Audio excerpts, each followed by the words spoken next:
I'll try to speak. This is okay. This is regular meeting of the Board of Finance, August 13th, 2024, being held in the Selectmen's Conference Room. This is a hybrid meeting. We have, I'm going to call for a quorum, and we don't have a flag. Okay. Down in the gym. It will. We're not going on a field trip to do that. All right, so members of the board who are here: Martha Azzarisi, Katie Heiser, Katie what did I just?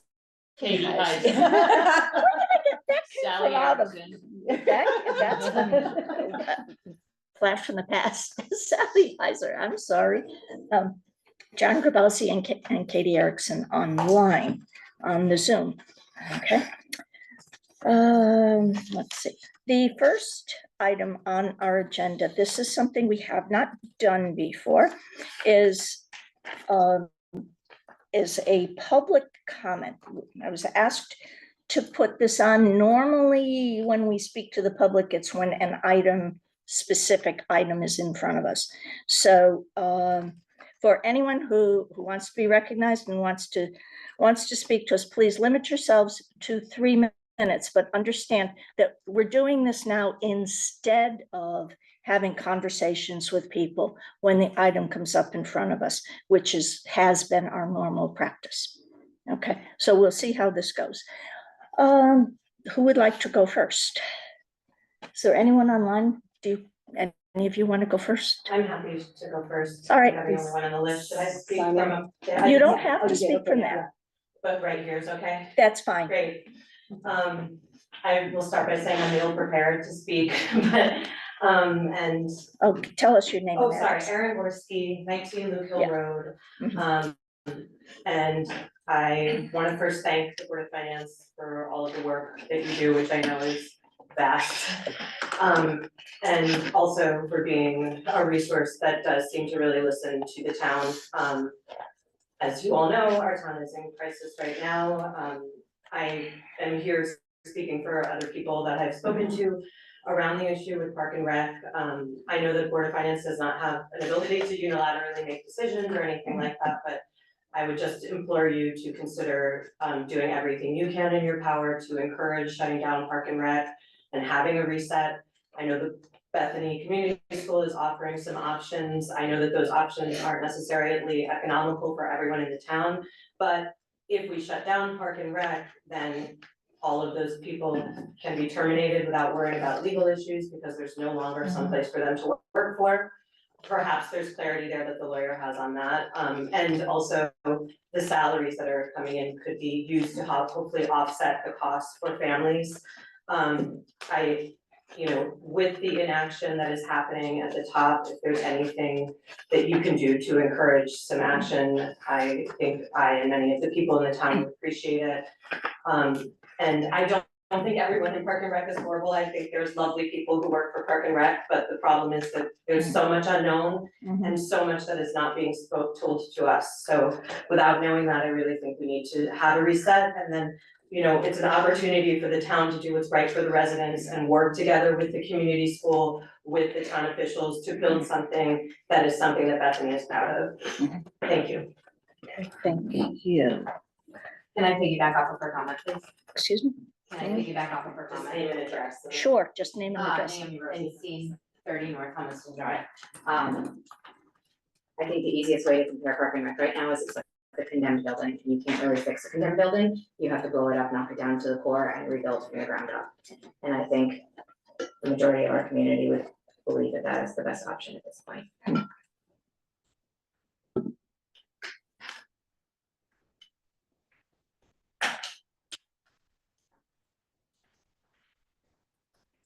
Okay.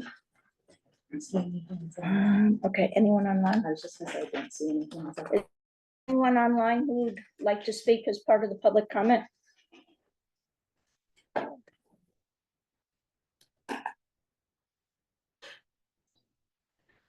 Okay, then we will go on with the regular agenda. So we have minutes of 4 different meetings. We've had issues with having a quorum of people available. For the April 4th minutes, we had Huxley, Azarisi, Heiser, and Erickson present. We are all present today. Would someone like to make a motion concerning the April 4th, 2024 minutes? I'll move to accept. Okay, do I have a second? I'll second that. Okay. Questions, comments? Katie? Katie, do you have any comments? You're on mute, by the way. Thank you. Regarding the April budget hearing, Excuse me for laughing. I'm sorry, Katie, we cannot hear a word that you're saying. You're breaking up. Can you try that one more time?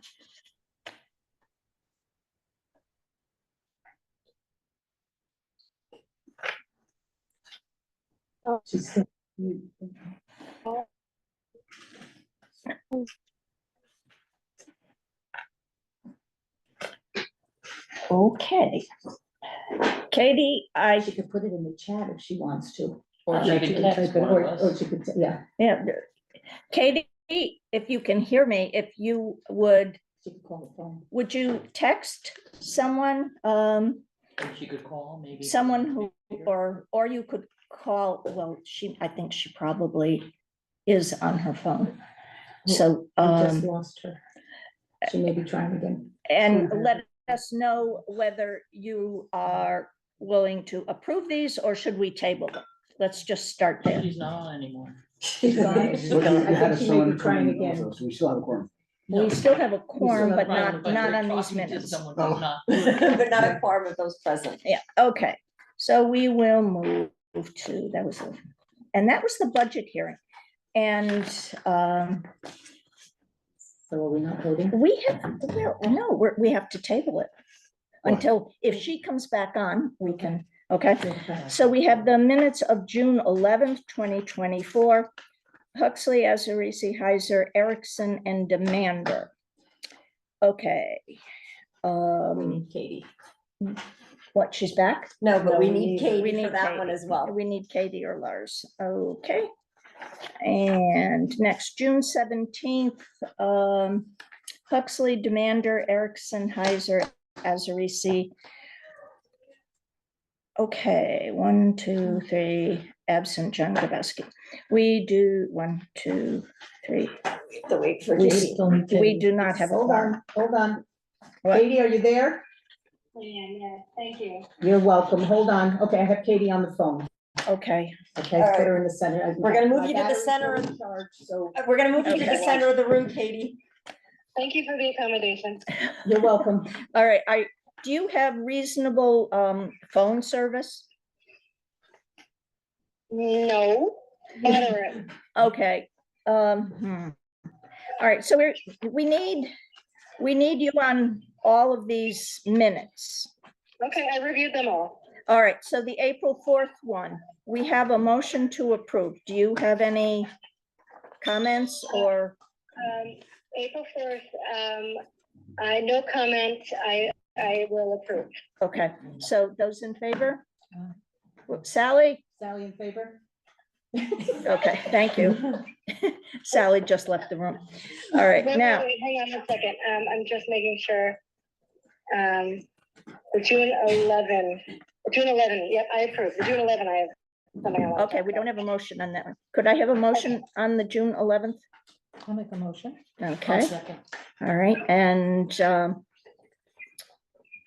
Katie's okay with it. I am okay with it. They're all in favor? Okay. And then we have what, July 17th? June 17th. June 17th? Wait a minute.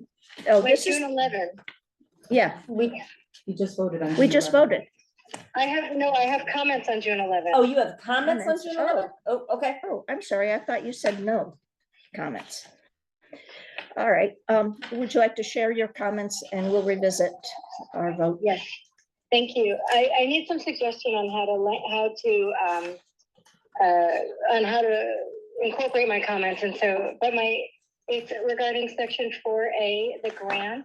Yes, The language there is where Don was requesting, money for ARPA funding, and it's because for the electrical panels, mhm, and it's because that the request to pay for the, I think it was the generators, was paid out of the capital reserve. And the language does state that it was noted that the check was already cut and funds cannot be moved out of the capital reserve. But it was, I feel like it doesn't express my frustration and disappointment with being put in that position to have to approve something that the town meeting, it should have been approved at the town meeting, because it was in general, like, adding to an already approved ARPA request. Do you know what I mean? I It became 30. do, but it was a separate request of 10,000. Right, but it was an addition to the project for the generators. Do you know what I mean? I It was do, the- yeah, to I upgrade the understand. electrical. Yeah, I do understand what you're saying. I think that's not something that we had as part of our set of criteria for how we handled things up until now. But it might definitely be an issue later tonight. Nonetheless, I feel like the meetings don't capture the spirit of exactly what happened, and that, like, the board was sort of forced into approving it. Katie, You know what I mean? Question from Vin. Yeah, I was at that meeting, and is it fair? I think you may have actually expressed outwardly frustration in the way that it was handled.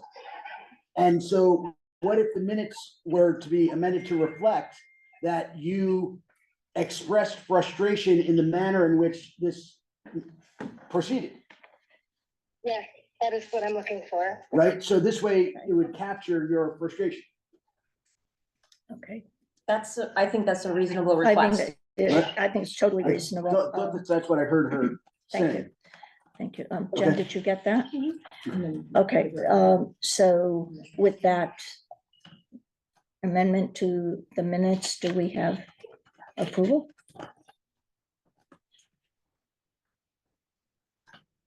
Do I have a motion to amend the minutes? I move to amend the minute. Okay, I'll second that. Discussion? All in favor?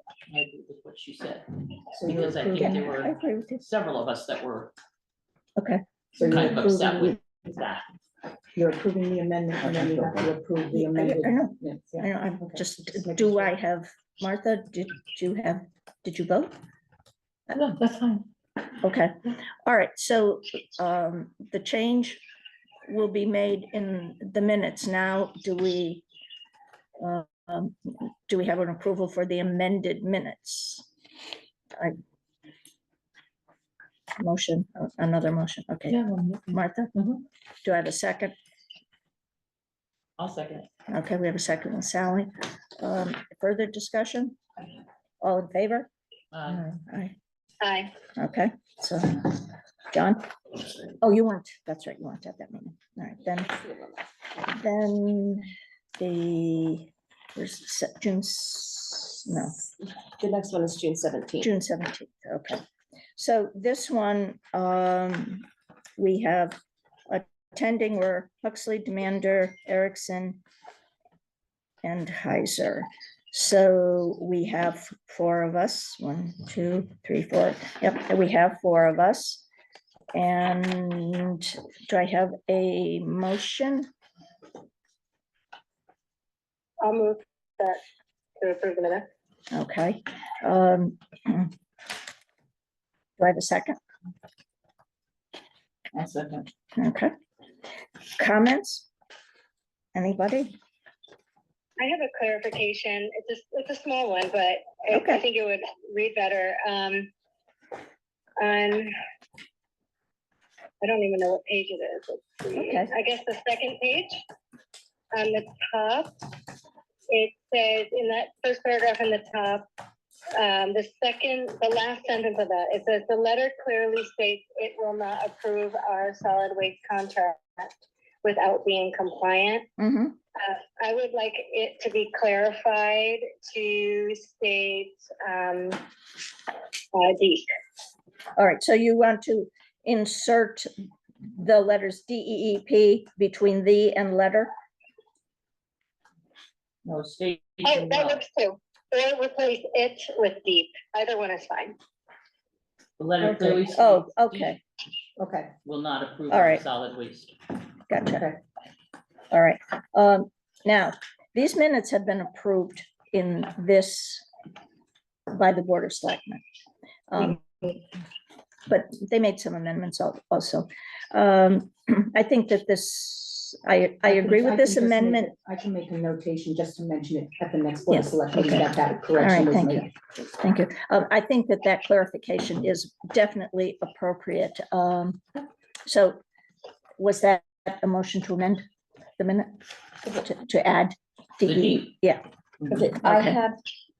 I have a comment. I don't know if we want to clarify on the last okay, can we do vote. Okay, this amendment all right. first? Okay, I didn't know if we wanted to further amend them. we will. Okay. We can, but this is one Okay. amendment, right? Anything else on this one with the deep comment? All right, those in favor of that amendment, say aye. Aye. Aye. Okay, now where, Leslie? The last vote on the last page of those minutes, when they're talking about the Board of Finance vote, Mhm. the Board of Selectmen meeting, Gina had made a mention that it would be nice if the motion was spelled out. It does say that Martha voted no, but it does not I state agree. who voted yes and who abstained. And I didn't know if you wanted to clarify that for the record, how you actually voted. Thank you for saying that. I actually did highlight that for correction as well, to clarify who was the abstention. Okay, so, all right, who amended, who? Sharon, I believe was you who abstained from that vote. Yes, Oh, Sharon okay. did abstain. All right, okay, yes, that's Huxley, okay. And is there a, So it would have been a Heiser, Demander, and Erickson that voted yes. voted yes, That is correct. Martha voted no, and I abstained. I would like to further modify that paragraph, because it says Finance Board Member Katie Erickson motioned. No.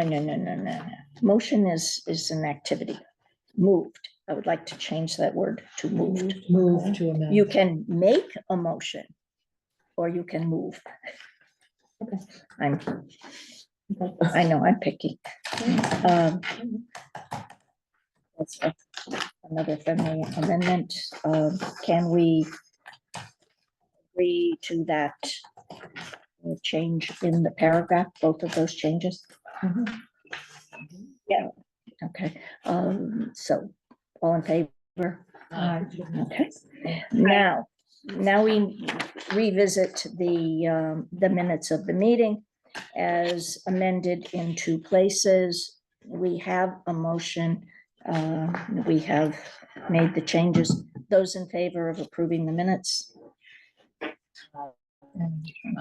Katie? Aye. Okay, all right, so that's everyone voting in favor. July 15th, we have Huxley, Azarese, Heiser, and Demander and Grabowski. So we have a quorum on from that one also. Do I have a motion? Okay, moved by Sally Heiser. Do I have a second? John, okay, thank you. All right, so this was the, at the request of the Board of Selectmen to go to the town meeting with a request for a retainer for independent counsel.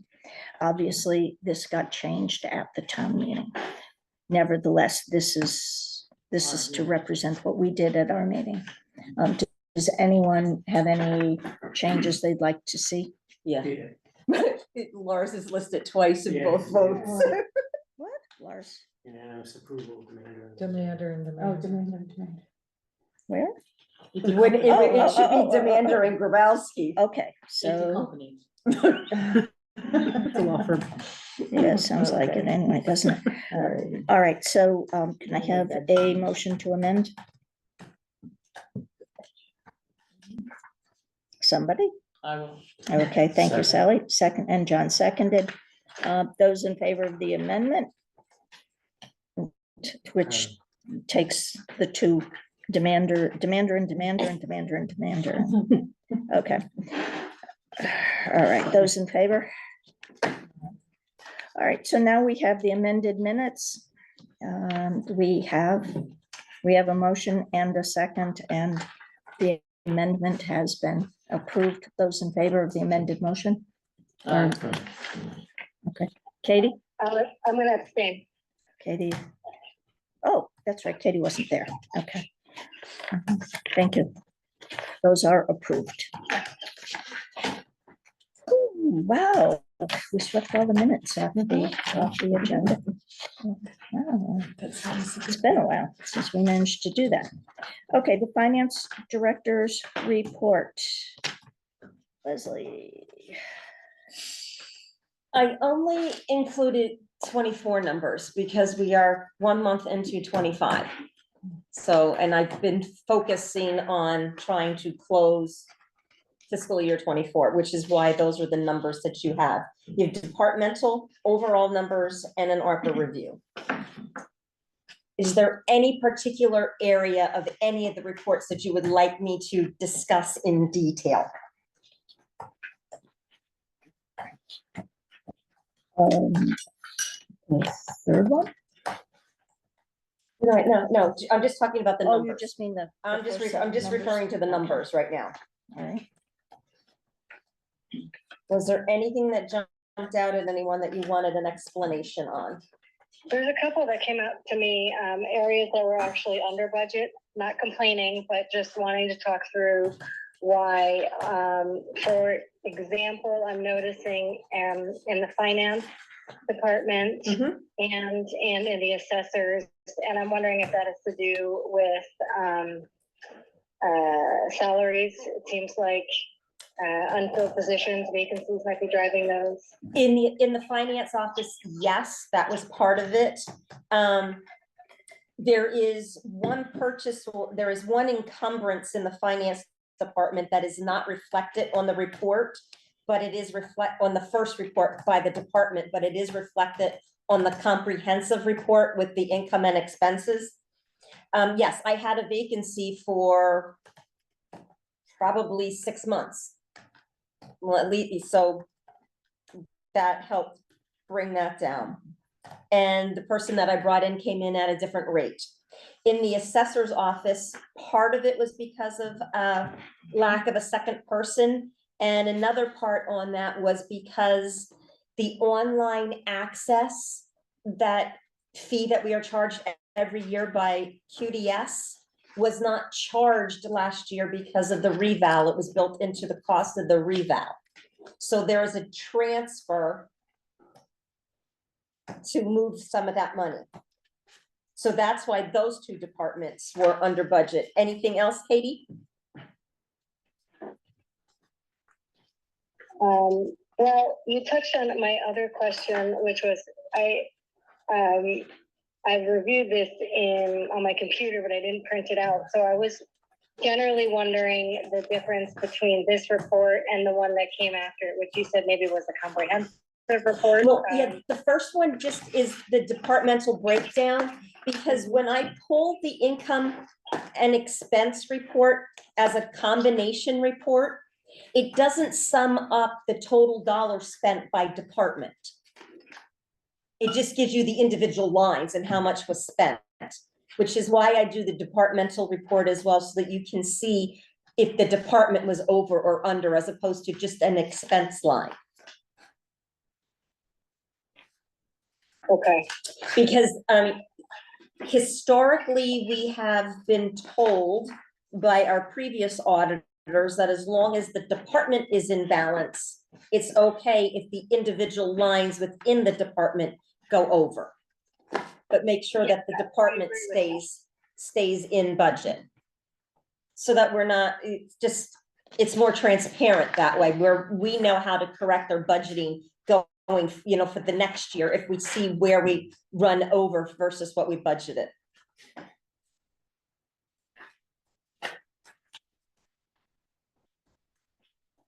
Is there anything on the income that anyone had questions on? One other thing is on the, legal. Okay. Town council, Mhm. we're over budget on that. There's a And I'm wondering- there's a transfer request for that. It is because of the cost of the solar array. We have about a $22,000 invoice is to pay to Attorney Marino's office for the work that they did to transfer the location of the solar array from Bethmore to Route 669. But isn't that being refunded? We're going to apply for it to be refunded. Yeah, no. The siting council will not issue a refund on that because when they basically withdrew their application, they taken the position, they no longer have jurisdiction. So we will not be reimbursed on it. Correct. Okay. All right, that's a change.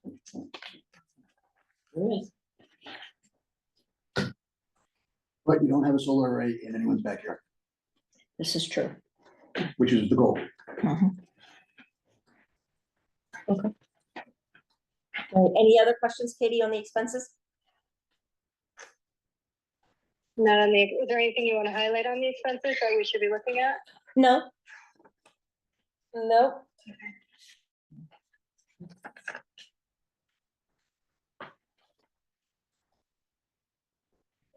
Anything, and anything on the revenues?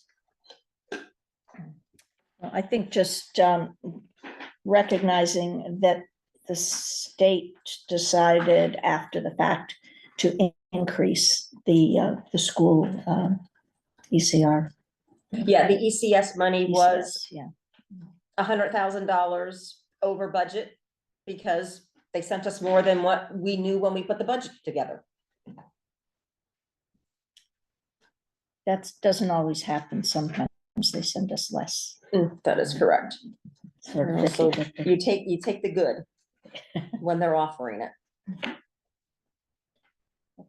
And of course, I mean, our interest income was significantly higher than budgeted, but that's a good thing. But we've adjusted that in this year's budget to reflect the rates that we're currently receiving.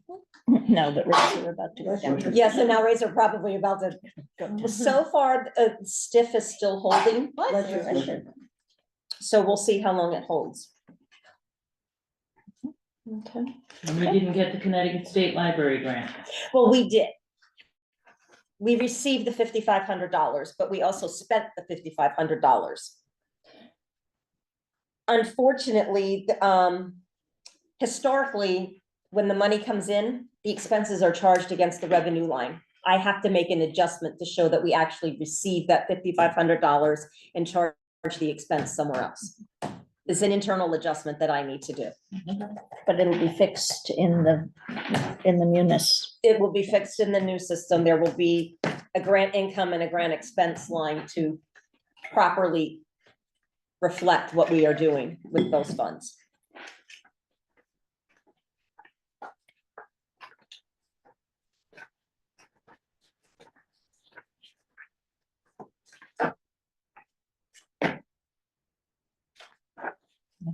All right. Next up is ARPA. There has been no change in that since July. And. And Can we do an ARPA request to get, some telecommunication video equipment for the gym? I mean, this has been going on forever. it is part of the HUD grant. Yeah, we already have a grant in place. It's just going through the process to get the money. Yes. The reimbursement on the HUD grant is extremely slow. It is stalled at the moment. So until they approve the expenditure reports and reimburse us, we're in a holding pattern before we can spend additional money.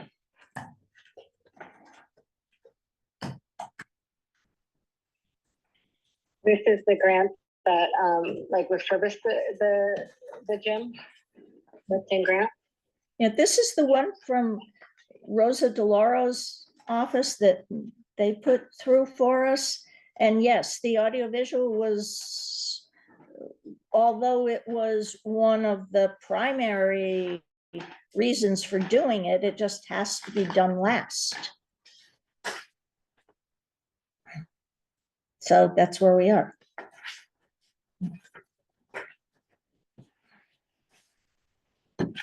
On the Veterans Park Lodge, line 108, Veterans Park Lodge light upgrades and generators, it says 10,000, not enough for the project. I don't think that's a true record of what happened there.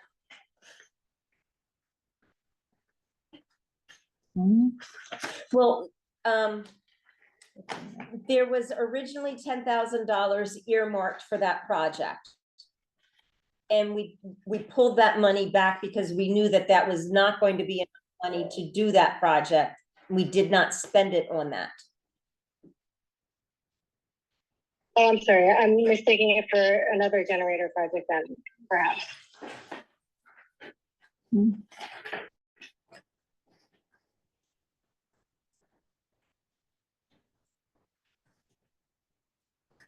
Am I mistaking it with another generator project, the one that we talked about in those Yes. meetings? Yes. Yes, you are. Yeah. That would be, that one, the one that we spoke about earlier was for Center Station.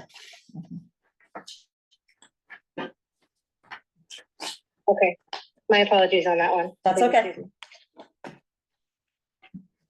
So where we are right now is mostly because of interest, as I understand it, on what funds we've been holding. We have 17,000 that is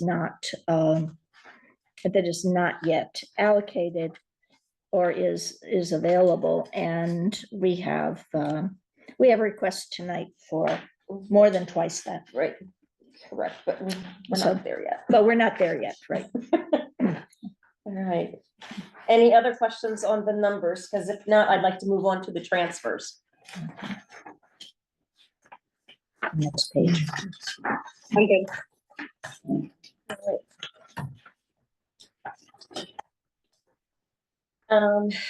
So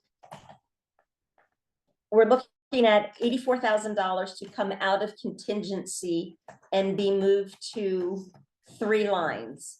One to selectmen legals to bring the selectmen department in budget for the year. An additional $13,820 to town council legal for the solar array. And $70,000 to be moved into claims and judgments. Could you explain what the loss of the tax sale suit is? Yes, please. Then would you like to elaborate on that? I'd be happy to, and just to start the conversation, Insurance Defense Council represented the town. Okay, so I did not handle the matter, but I monitored the matter, so I'm familiar with it. So judgment entered in favor of the plaintiff. The plaintiff was the property owner, who was Original property. the original, the resident, the Bethany resident who originally owned it. And by the way, if anyone wants a copy of the written decision from the court, I can email it to you, or I think it might even be it's available online through the court's website. I think it might be on the town's website also, but we can get it to you. So it's about a 20+ page decision. What the court found was that, so this was a serial delinquent taxpayer, okay? There came a time where the former tax collector decided to take this delinquent account and put it out for a tax sale. And the resident tried to pay the tax electronically. And what the former tax collector did was she didn't refund it. She did a check request and she voided it. And she sent it to the lawyer handling the tax sale. So the resident never got proper notice of that action. The resident got notice of the tax sale, but the court was very hard on the actions taken by the former tax collector, saying that the former tax collector kind of departed from the normal course of action and kind of went down, didn't really say that she was negligent or just kind of raised some concerns about the actions. So where we stand there is the town should be paid its tax ultimately from the original owner or the successful bidder. Where the town finds itself, however, is what the court said was, well, the tax collector was the one who created the situation, because she failed to let the original owner, the resident, know that the action she was taking with respect to the rejection of that electronic payment. And that is what set everything else in motion. That she should have never set it out for tax sale, because the original owner made this payment that, in the court's opinion, wasn't properly rejected by the tax collector.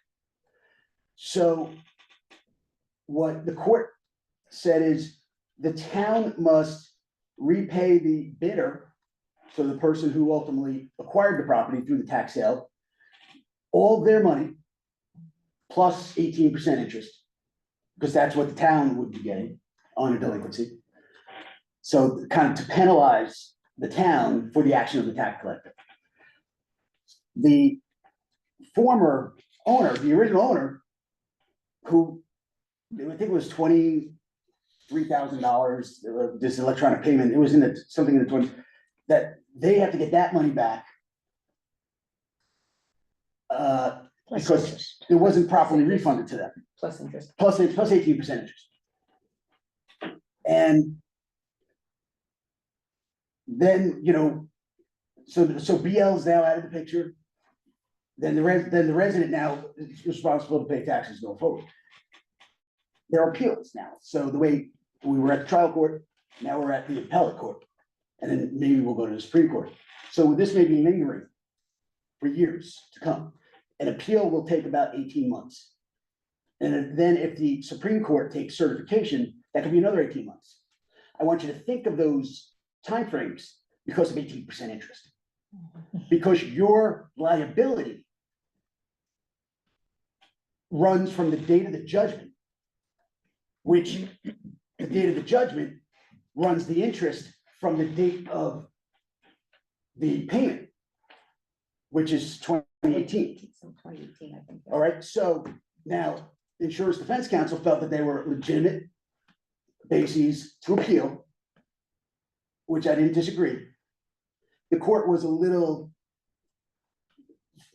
made some factual errors. The tax collector is not responsible for the assessment of taxes. It's the collection of taxes. And so there were some mistakes made by the court, but I don't know if they're dramatic enough to reverse the action of the court.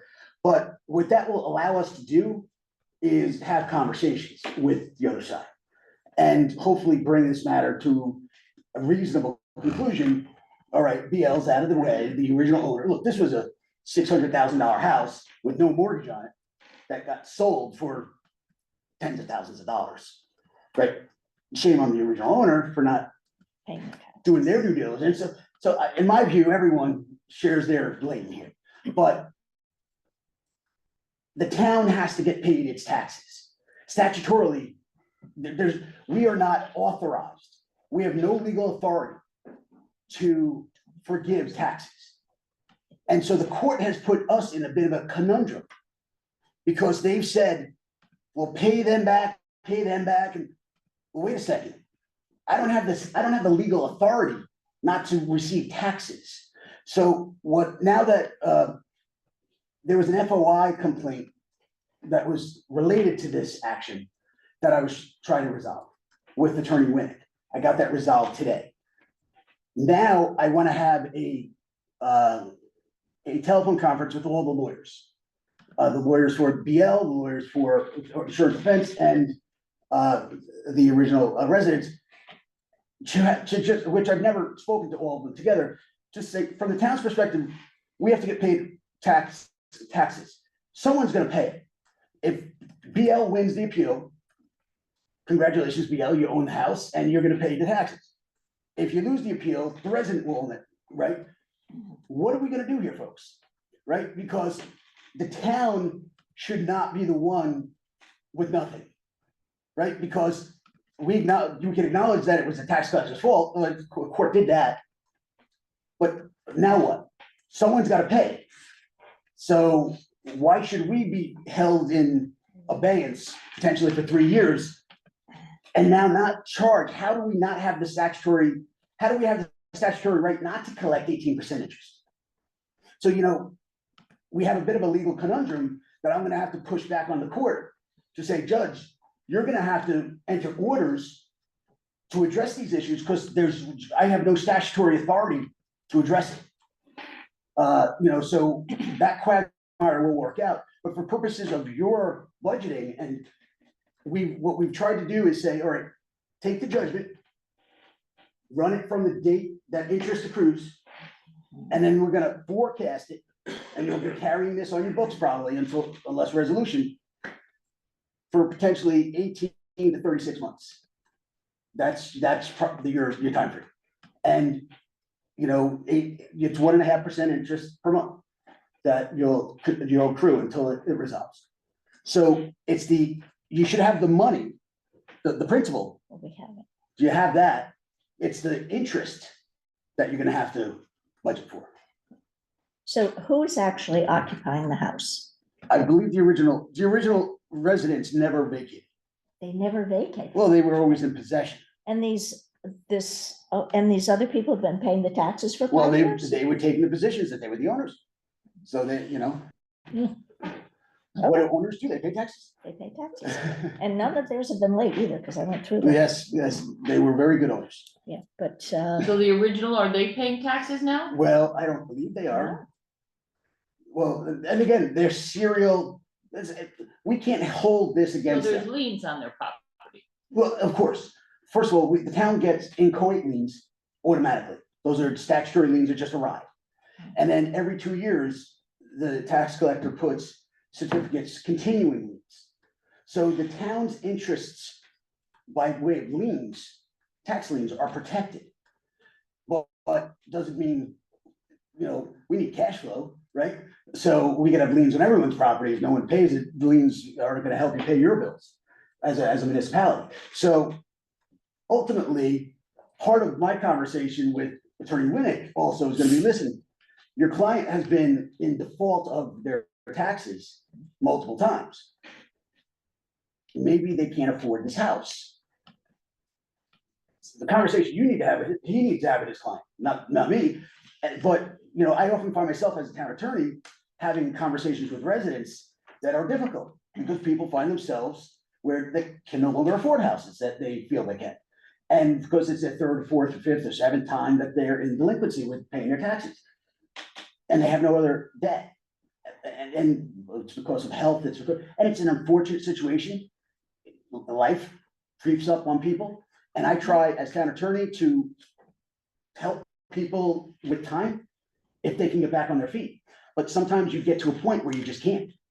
And then you have to acknowledge that, and it's up to them. And if they don't acknowledge it and they don't pay it, then we'll foreclose and we will not do a tax sale again. We will do a foreclosure, judicial foreclosure through the court system, which is what I don't recommend tax sales. I recommend judicial foreclosure. The lawyers who prefer tax sales say they're cheaper, they're more efficient. And I say, but you don't have a judge that has found notice and has entered orders. So, you avoid all these issues by having the court enter orders. And an average foreclosure costs anywhere from $3,500 to $5,000, and you get that back because that's part of your collection. So anyway, so that's what that is about.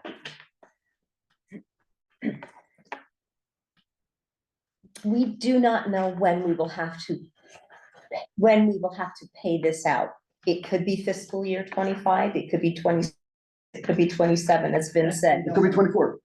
But we do have the auditors have suggested that since the original judgment was entered in the month of June, we should encumber it if we had the funds available in our 24 budget to encumber it in 24. Makes sense. Which is why I'm suggesting, and this was based off of calculations that Sharon was able to run on the interest due on the payments and hopefully budgeting, putting it out forward enough. But we also have to refund the individual that purchased it, the insurance that they have paid on this property.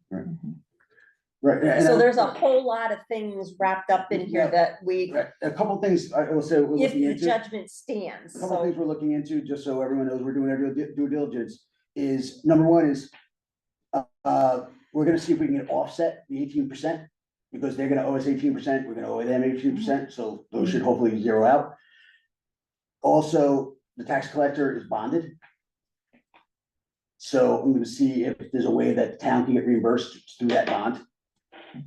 Right, because that's why else, some mistakes happen. People take actions, right, wrong, or indifferent. We're not here to discuss that, but there was an action taken, court found what it found. If the bond covers that action and the town can get reimbursed through that bond, we're exploring that. So all hope is not I'm sorry I asked. lost. What else do you want to know?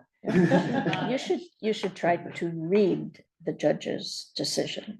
Oh, I've seen some bad judge decisions. This is one. This one This one is very Yeah. convoluted. So that's just from contingency, then the next one listed on it, How much was in contingency? 150. We started with 150. And we never used any of it, or is this coming, We're using it is now. this fiscal year? This was fiscal year 24. This So is, we had 84,000 left in contingency? yes, Actually, we had 120. well, it's a total of 124 was transferred out last year. But in this case, this is why we put that there. Because you don't know what could come up. It's the unforeseen thing that you have to pay for.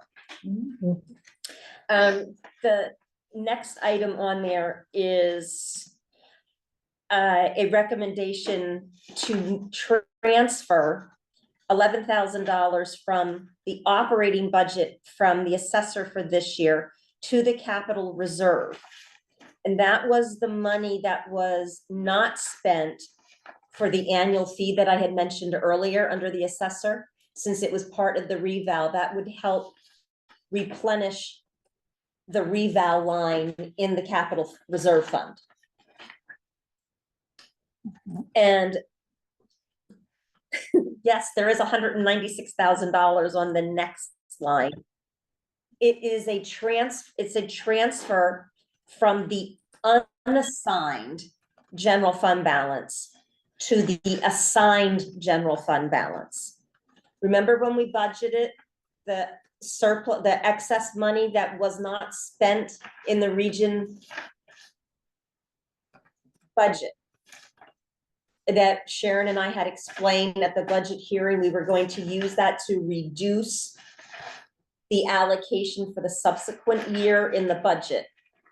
But since we didn't spend that money, we're looking, the money rolled into the general fund at the end of fiscal year 23.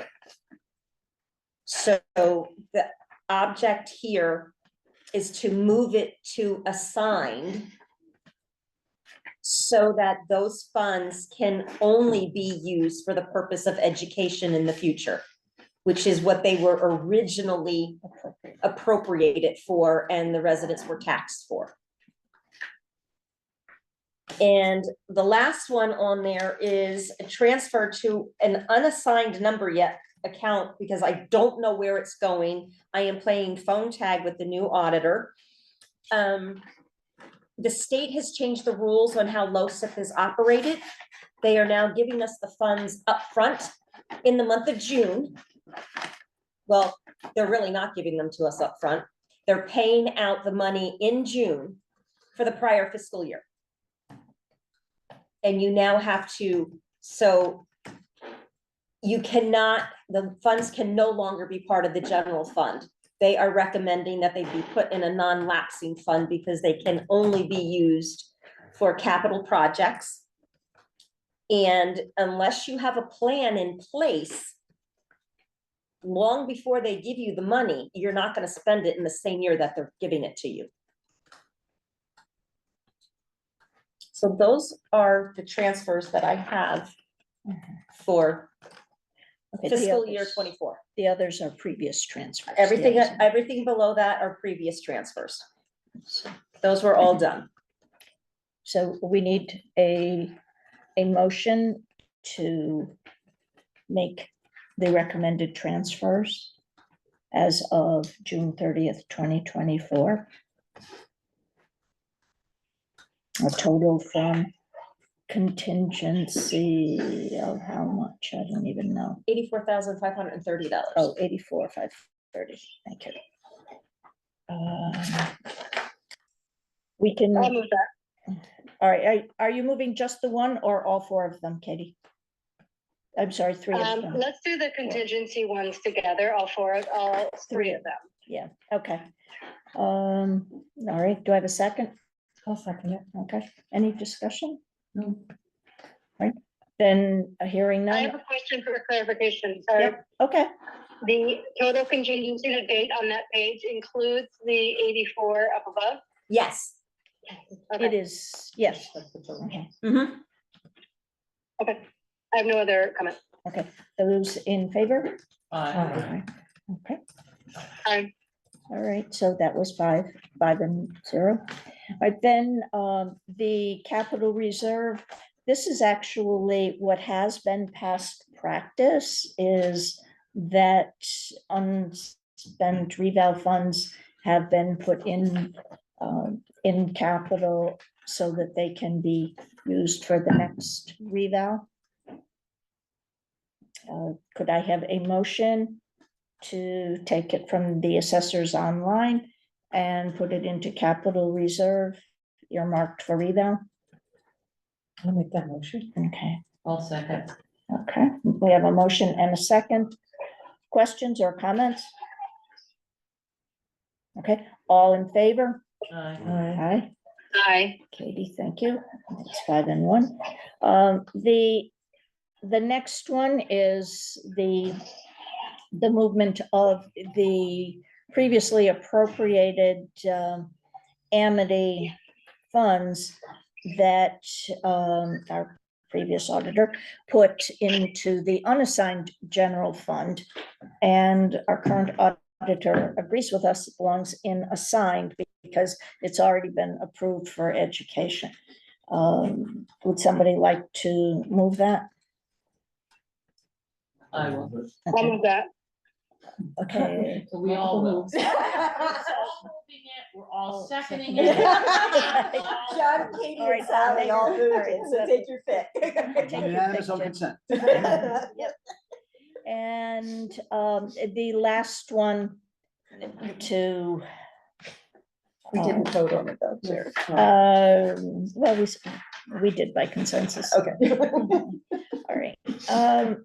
The LoSiP, to now book the LoSiP into a separate account, which will be determined by our auditor because of the change in the state practice and requirements.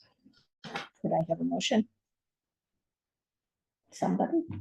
Thank you, John. Do I have a second? I'll second it. Thank you, Martha. Discussion? All in favor? Aye. Anyone opposed? Okay, then we are finished with the transfers. Okay. Oops. So the next, yeah, we did that. Okay, the next item, and this next item is sort of an information and discussion. This is not something that we have the authority to approve, because that is not our job, but this is a Bethany Parks and Recreation before and after school program.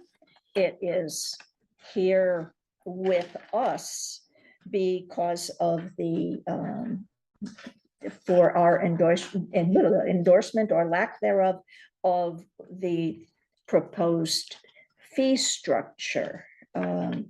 This fee structure comes out of our discussions during budgeting season for several years, that this program should be closer to self-sustaining. So how much is it subsidized? This?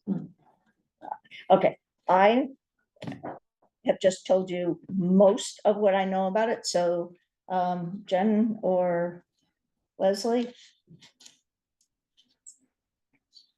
It's at $4 an hour, right? Pretty much, well, that's. The fee structure on the proposed plan is set at an hourly rate of $4 for childcare. At the current moment, the Park and Rec department is not breaking even. It did not break even in fiscal year 24. By how much? Oh, a lot. Well, it's important. Yeah, It's like $50,000. Is that including or not including the salaries? Right. How much are the Okay, salaries? well, if you take out the salaries for the director and the assistant director, Park and Rec made $20,000 last year. But when you factor in the salaries for the director and the assistant director, it would have lost about $100,000. And how much of that 100,000 is after school and before school? Is that all from that? No. No, because you've It's- got camps and everything else. Correct. So how much is from the after school program? I do not have that information. Why? Because the cost center information was not passed on to me. Why? What does that mean, cost center information? Each individual section it was considered a cost section, like summer camp is a cost section.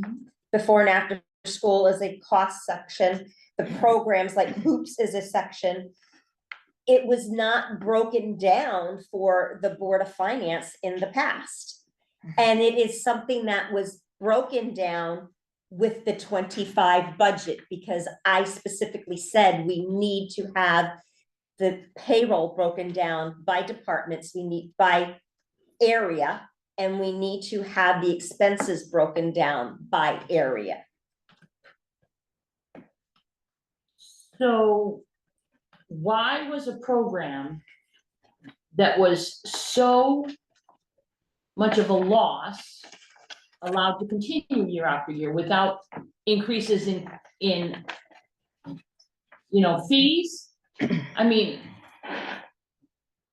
Well, we have had those discussions with them pretty much every year, and we still were not given the information. And during this last budget process, we said, you know, Well, then basically, we got software that supposedly yes. made this all wonderful, wonderful, wonderful. Well, it made it possible to get accurate Trackability. revenue Right, information Trackability. and billing. right. But- And I can say that I have learned my rec in the last 3 days.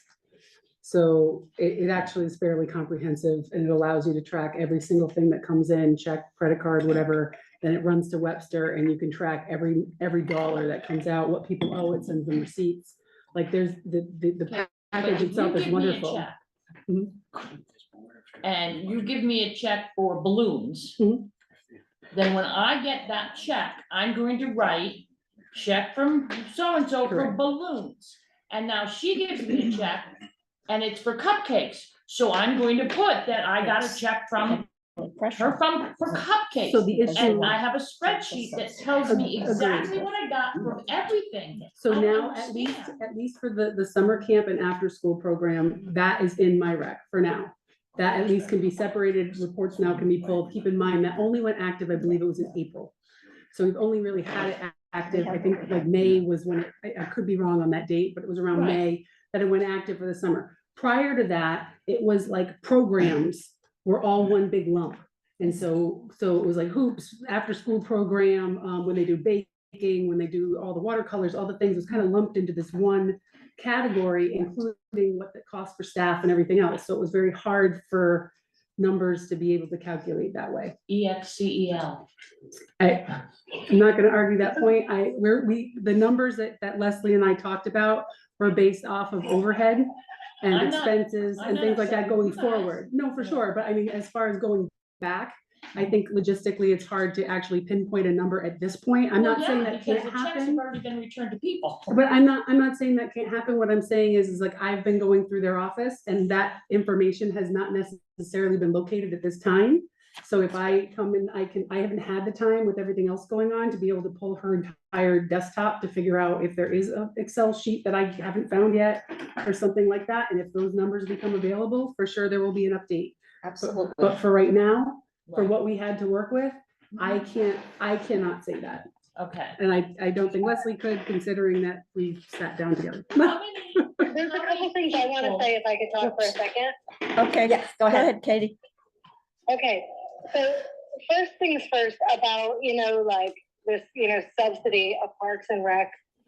The town pays for a lot of programs, and I think we need some strategic leadership on how we want to approach this, or we as the Board of Finance can kind of make our own decisions on how we want to subsidize Parks and Rec programs.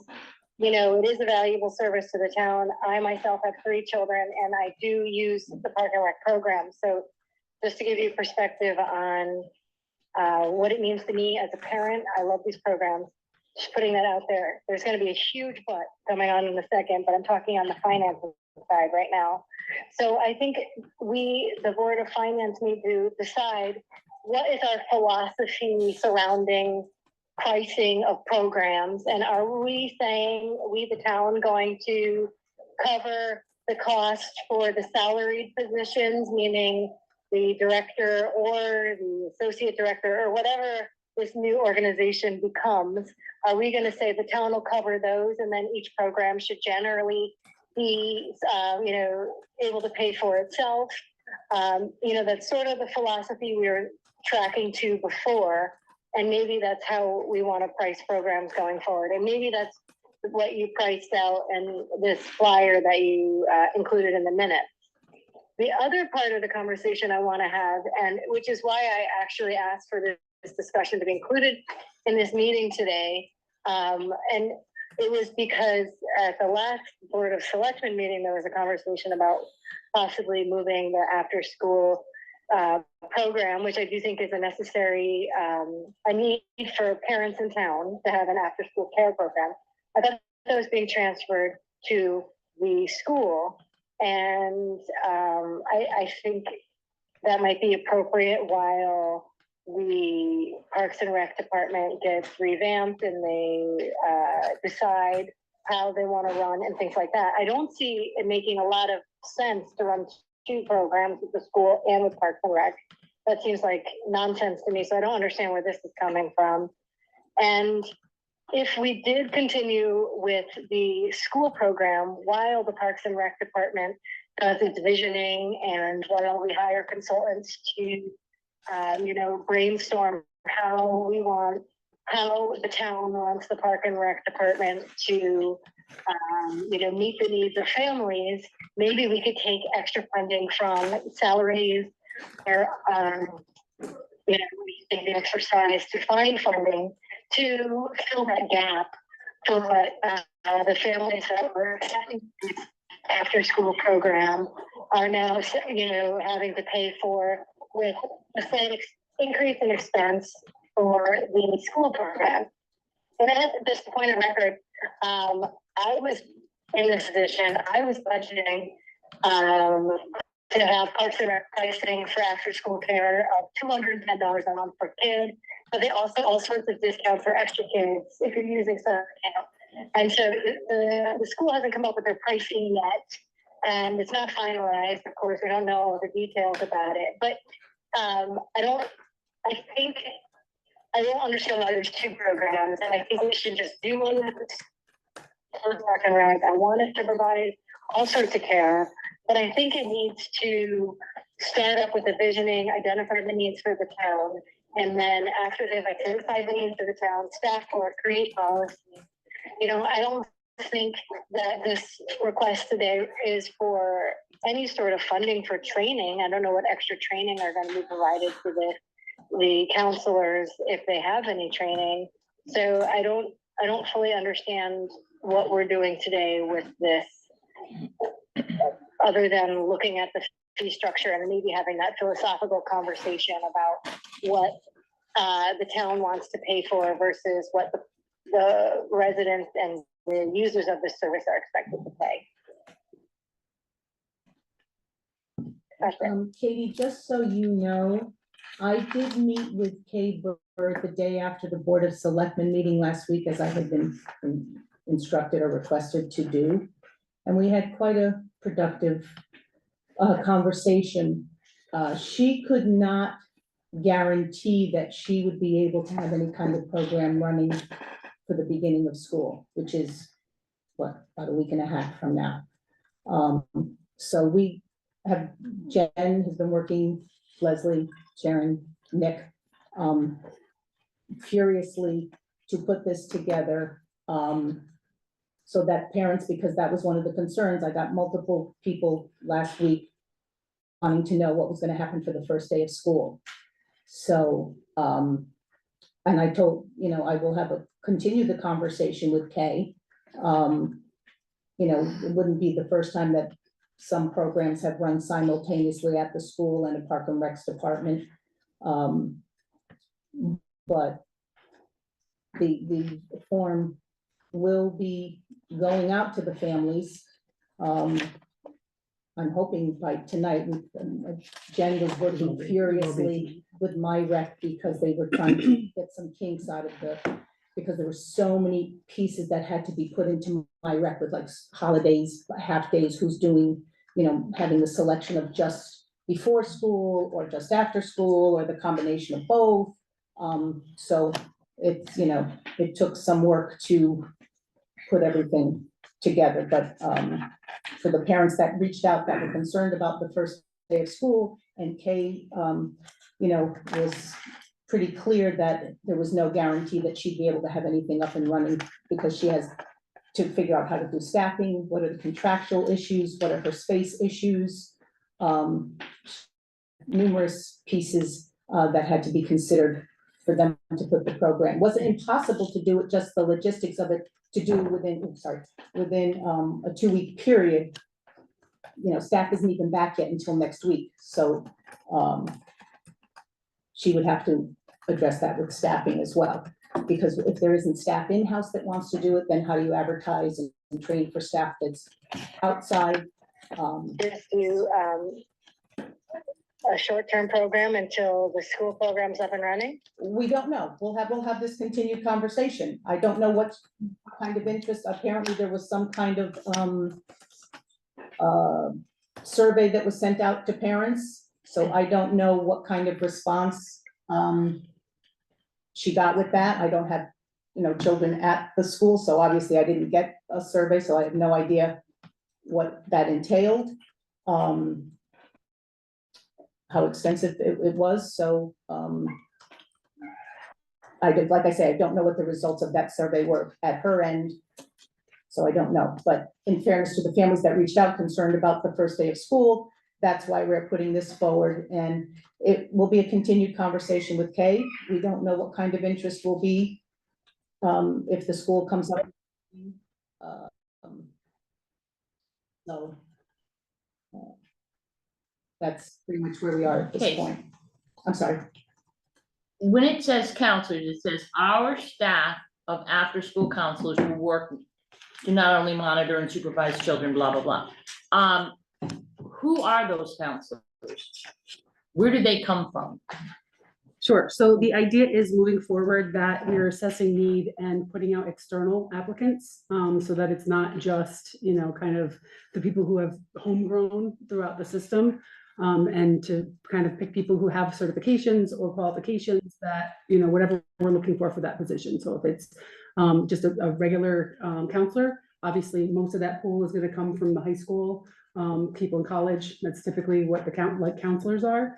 You may have senior counselors, depending on if it's after school program, if it's a summer program, but for this particular, you're most likely looking for college age kids for the after school program as far as like the nighttime, but possibly going to be high school. Also, Nick, who is does have a master's in social work, he will be here Every day? So the plan is that he's working full-time right now, though he is an hourly employee. He has not been made full-time. He's just an interim director.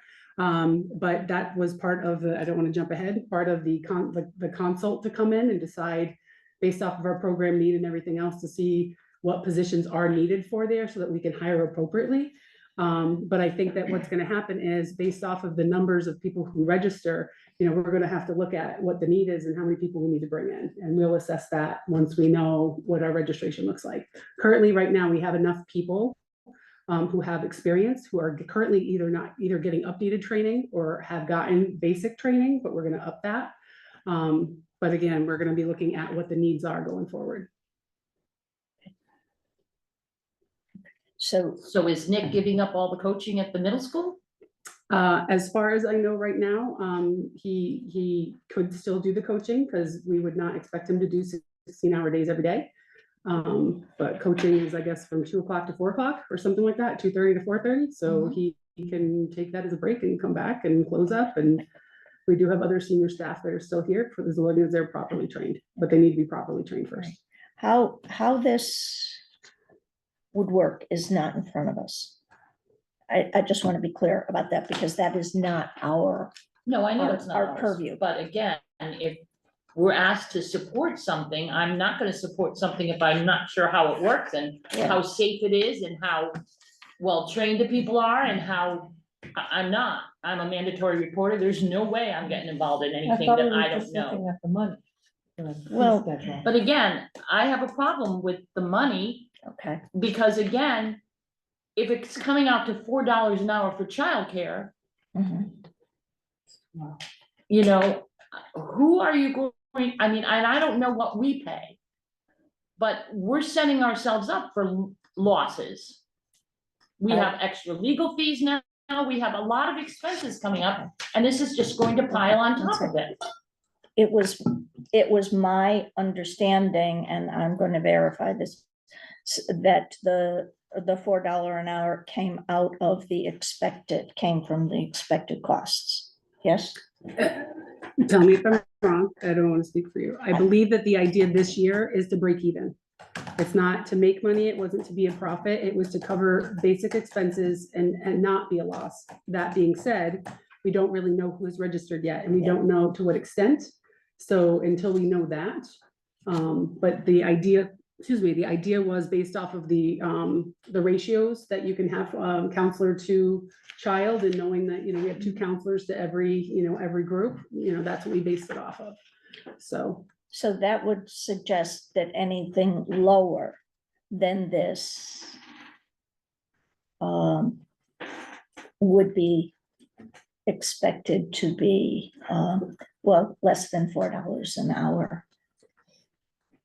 These So what do rate, we pay like counselors And and stuff? one more thing, and maybe that's fair right now to the residents who have, budgeted a certain price point. And maybe, we can make expectations for future, but I think we need to have a philosophy on what part of Parks and Rec we are going to subsidize. And it can't just be like, well, I don't know, we'll figure it out when we get there, so without direction from, leadership, I think we as Board of Finance need to decide what we are going to request these programs, what profit we expect them to carry, and none, if that's what we decide. And I think that's acceptable, like we do provide services to our residents, and I certainly think, continuing with salaried employees not being part of the program costs, things like that. And, but breaking even is great if that's what we are looking for. I guess I can't figure out how you can set up a fee if you don't have all the other information. How many counselors minimum do you need? How much are we paying them per hour? And until you know that, so you know what your basic weekly expense is, I don't see how you can set a program fee. do we to go? You wanna go? This was a joint effort. Sure. What we're looking at on this, it's 80, if you, before any after school. It's $80 per week. By 4 is $240 a month. Last year it was $210 a month. And you only had to pay for the after school. You weren't charged for the before school. Or maybe you were, we don't know, we can't. And more than that, you weren't charged for snow days, you weren't charged for holidays, it was all built in. Like it was this, like if you signed up for after school and, the school went out early, you didn't have to pay extra for those extra 2 hours. If the school had a PD day and, there was no school that day, it was just kind of part of the after school program that you came, and there was no extra cost there. Now there's a built-in cost for if it's all day, that you get this, it's this rate. If you're, just the after school, it's this rate. If the school is out 2 hours earlier, there's an $8 additional charge for the $4 per hour. So then you have another rate. And it's built in, right? I did all that in my rec. So that way the people that are signing up per week, they don't have to do all those calculations. I already did them all. They're in there. They just have to pick the week, and it'll show what rate they have for that week based off of what the school has as a calendar. But I think some of it too, and Leslie, please tell me if I'm wrong, some of it is based off of as well as, I think Park and Rec has done a decent job at, in their supply area right now. So their expense line would not be as high as it has been. So the idea is this year in particular, to make sure that we're vetting out some of these things, is to use what we have for supplies and see if we can run some of that. So we can kind of balance out if we need to, if our rates are not as high as we have expected them to be. But that's the plan is to make sure that they balance out at the end of the year, this year, and then moving forward, we can actually have real numbers to see, what's going on in that area. One of the other things that we looked at is if a family was used to paying $200 a month, going to $300 was an unrealistic expectation. So we tried very hard to come up with reasonable across the board rates, not making the morning or the afternoon more expensive, keeping the cost even. And you can put, the ratios are 6 or 10 students per counselor. But we would not do that. We would have 2, wherever if whatever the ratio, the acceptable ratio is, we factored in doubling that. So if there's 40 kids, that says you need 4 counselors. We based it off of 8 counselors or 10. So that there were always 2 present with the children at all times. There's even talk about having a hall monitor the entire time. Just different changes, different things, and we try to factor all that cost in when we came up with the rates. It's not an exact science.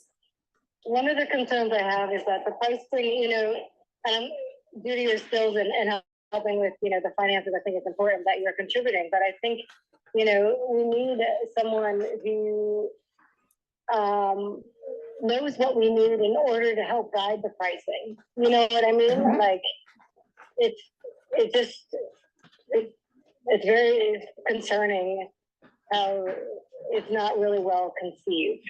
But I understand the time crunch and there's no other options for parents. I mean, I don't even empathize, like I sympathize. I'm in that position. I have the same emotions, So I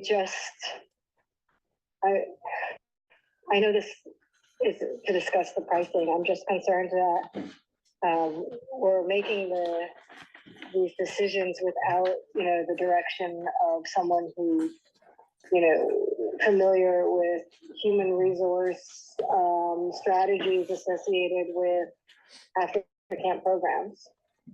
And that's where consulting would be Yeah. helpful. Well, one of the things that we can do is that we can take no action. All that we've been doing anyway would have been making a comment on the pricing structure. One of the things that is out there is that we have the advice of council to hire a consultant to do a review and make recommendations in terms of changes in policies and procedures. But that's for Park and Rec, not just morning and afternoon. There's the whole department. The Board of Selectmen did not act on that recommendation at their last meeting.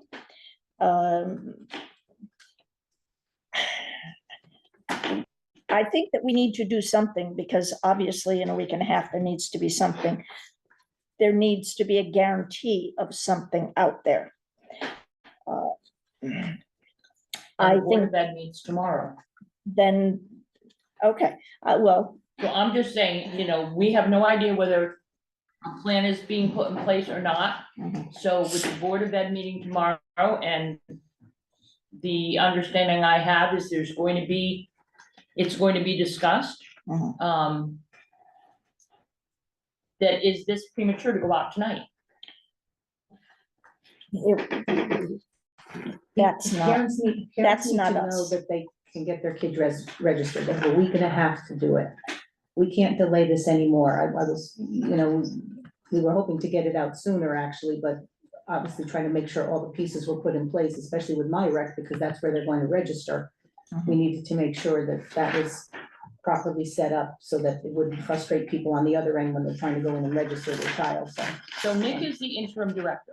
Correct. Who else is employed by Park and Rec at this point? Well, there's a series of counselors that are in place. Jen does payroll. I mean, she knows how many, That are year round? No, no. How so many year round employees do we have? it varies. And right now, and what I can tell you is this. I can't tell you how Janice did it. I don't know how she reached out to people or gathered how many people or what have you. What I have asked is I've asked Nick to put together, get them together because next week is the last week. And I asked him to have it to me by Monday of who is planning on staying, what level they're at, how long they've been here, what certifications they've already completed, So that way, anything I have to fill the gaps in, we can start doing that before obviously summer camp ends, before the next program starts. So again, refresher. That's really what we can do right now. And then I have based off of these numbers, if we don't have enough, senior folks, we will have to, figure out what we're gonna do there, either do an external, see what the high schools have, see if there's other, kids that did camp programs want to come over to, ours after school, what have you. I mean, those things that we're gonna have to vet. But first we just need the numbers to figure out the numbers. So right now, Nick is the only adult that works there. Nick, yep, and I have been helping him pretty much the entirety since he's been here. So So from the how background many college kids work here? right now there are, I believe there's 6 or 7. And it depended on vacations, just like any other summer camp. The kids come in, they do, I say kids, young adults come in, they do, 3 weeks or 2 weeks, then they have a summer vacation, they come back, they do another 2 weeks. And then, they might not finish out or whatever. So they ebb and flow depending on how many family vacations they have. So of those 7, you have no idea if any of them want to do. At this football? point, I do not. Nope, I will find that out by next week. All right, what do we want to do with this? Because we need to move on. Obviously, none of the granular details are for us to determine. Jen has been working her butt off, trying to pull together things that need to be pulled together. It's a tremendous amount of work. I want to recognize that. And Leslie and Jen make an awfully good team. If we do not want to make any comment on that structure, then I think the only thing we can do with it is move it on to the Board of Selectmen without a comment. I would have liked for us to make a comment one way or the other, but if we're not going to, that's the only thing that we can make a comment on. I understand that everything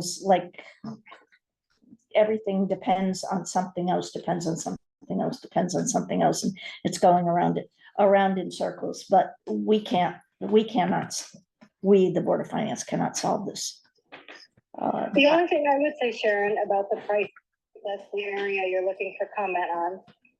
I can say that I would like for Parks and Rec to just try to be, cost neutral as much as they can. Okay, With perhaps, this grace period of this year, as people have maybe prepared their, budgets for school year, maybe we could, relax that requirement a bit, since people were perhaps paying a lower amount at a subsidized budget price. But that's the only comment I guess I'll make about the pricing perspective. That's just my personal recommendation, speaking as a Board of Finance member. okay, all right, thank you. So there are 2 parts to that. One is that it should be trying to be It should be what? trying to be self-support, Mhm. but that maybe it doesn't all get implemented this year.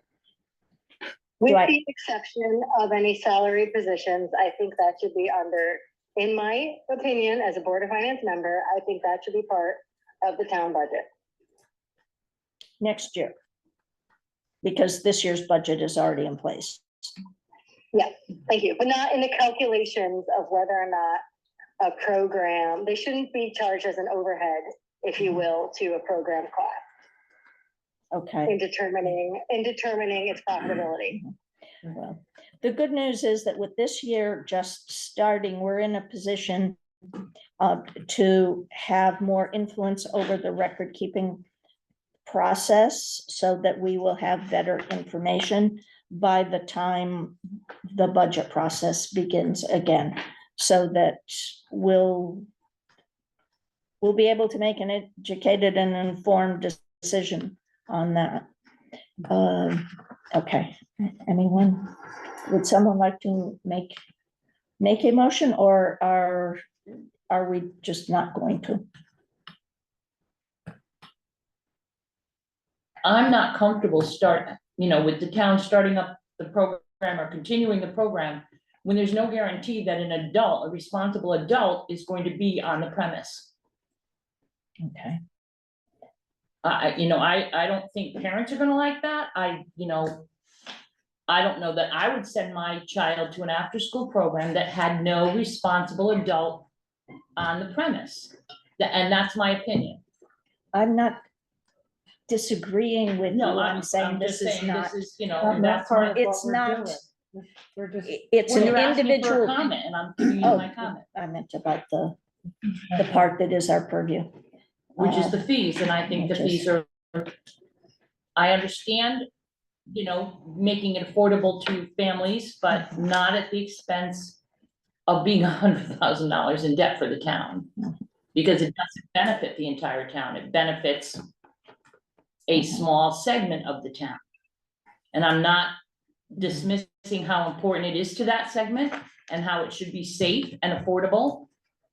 But again, it's a burden to everyone if the prices are so low or the cost is so low that the town is subsidizing huge amounts. So that's my opinion on that.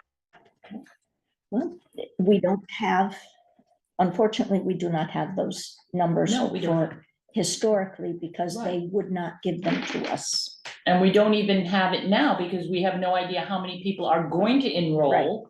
So Okay. we don't know what the revenue is to offset Totally. expenses. Right.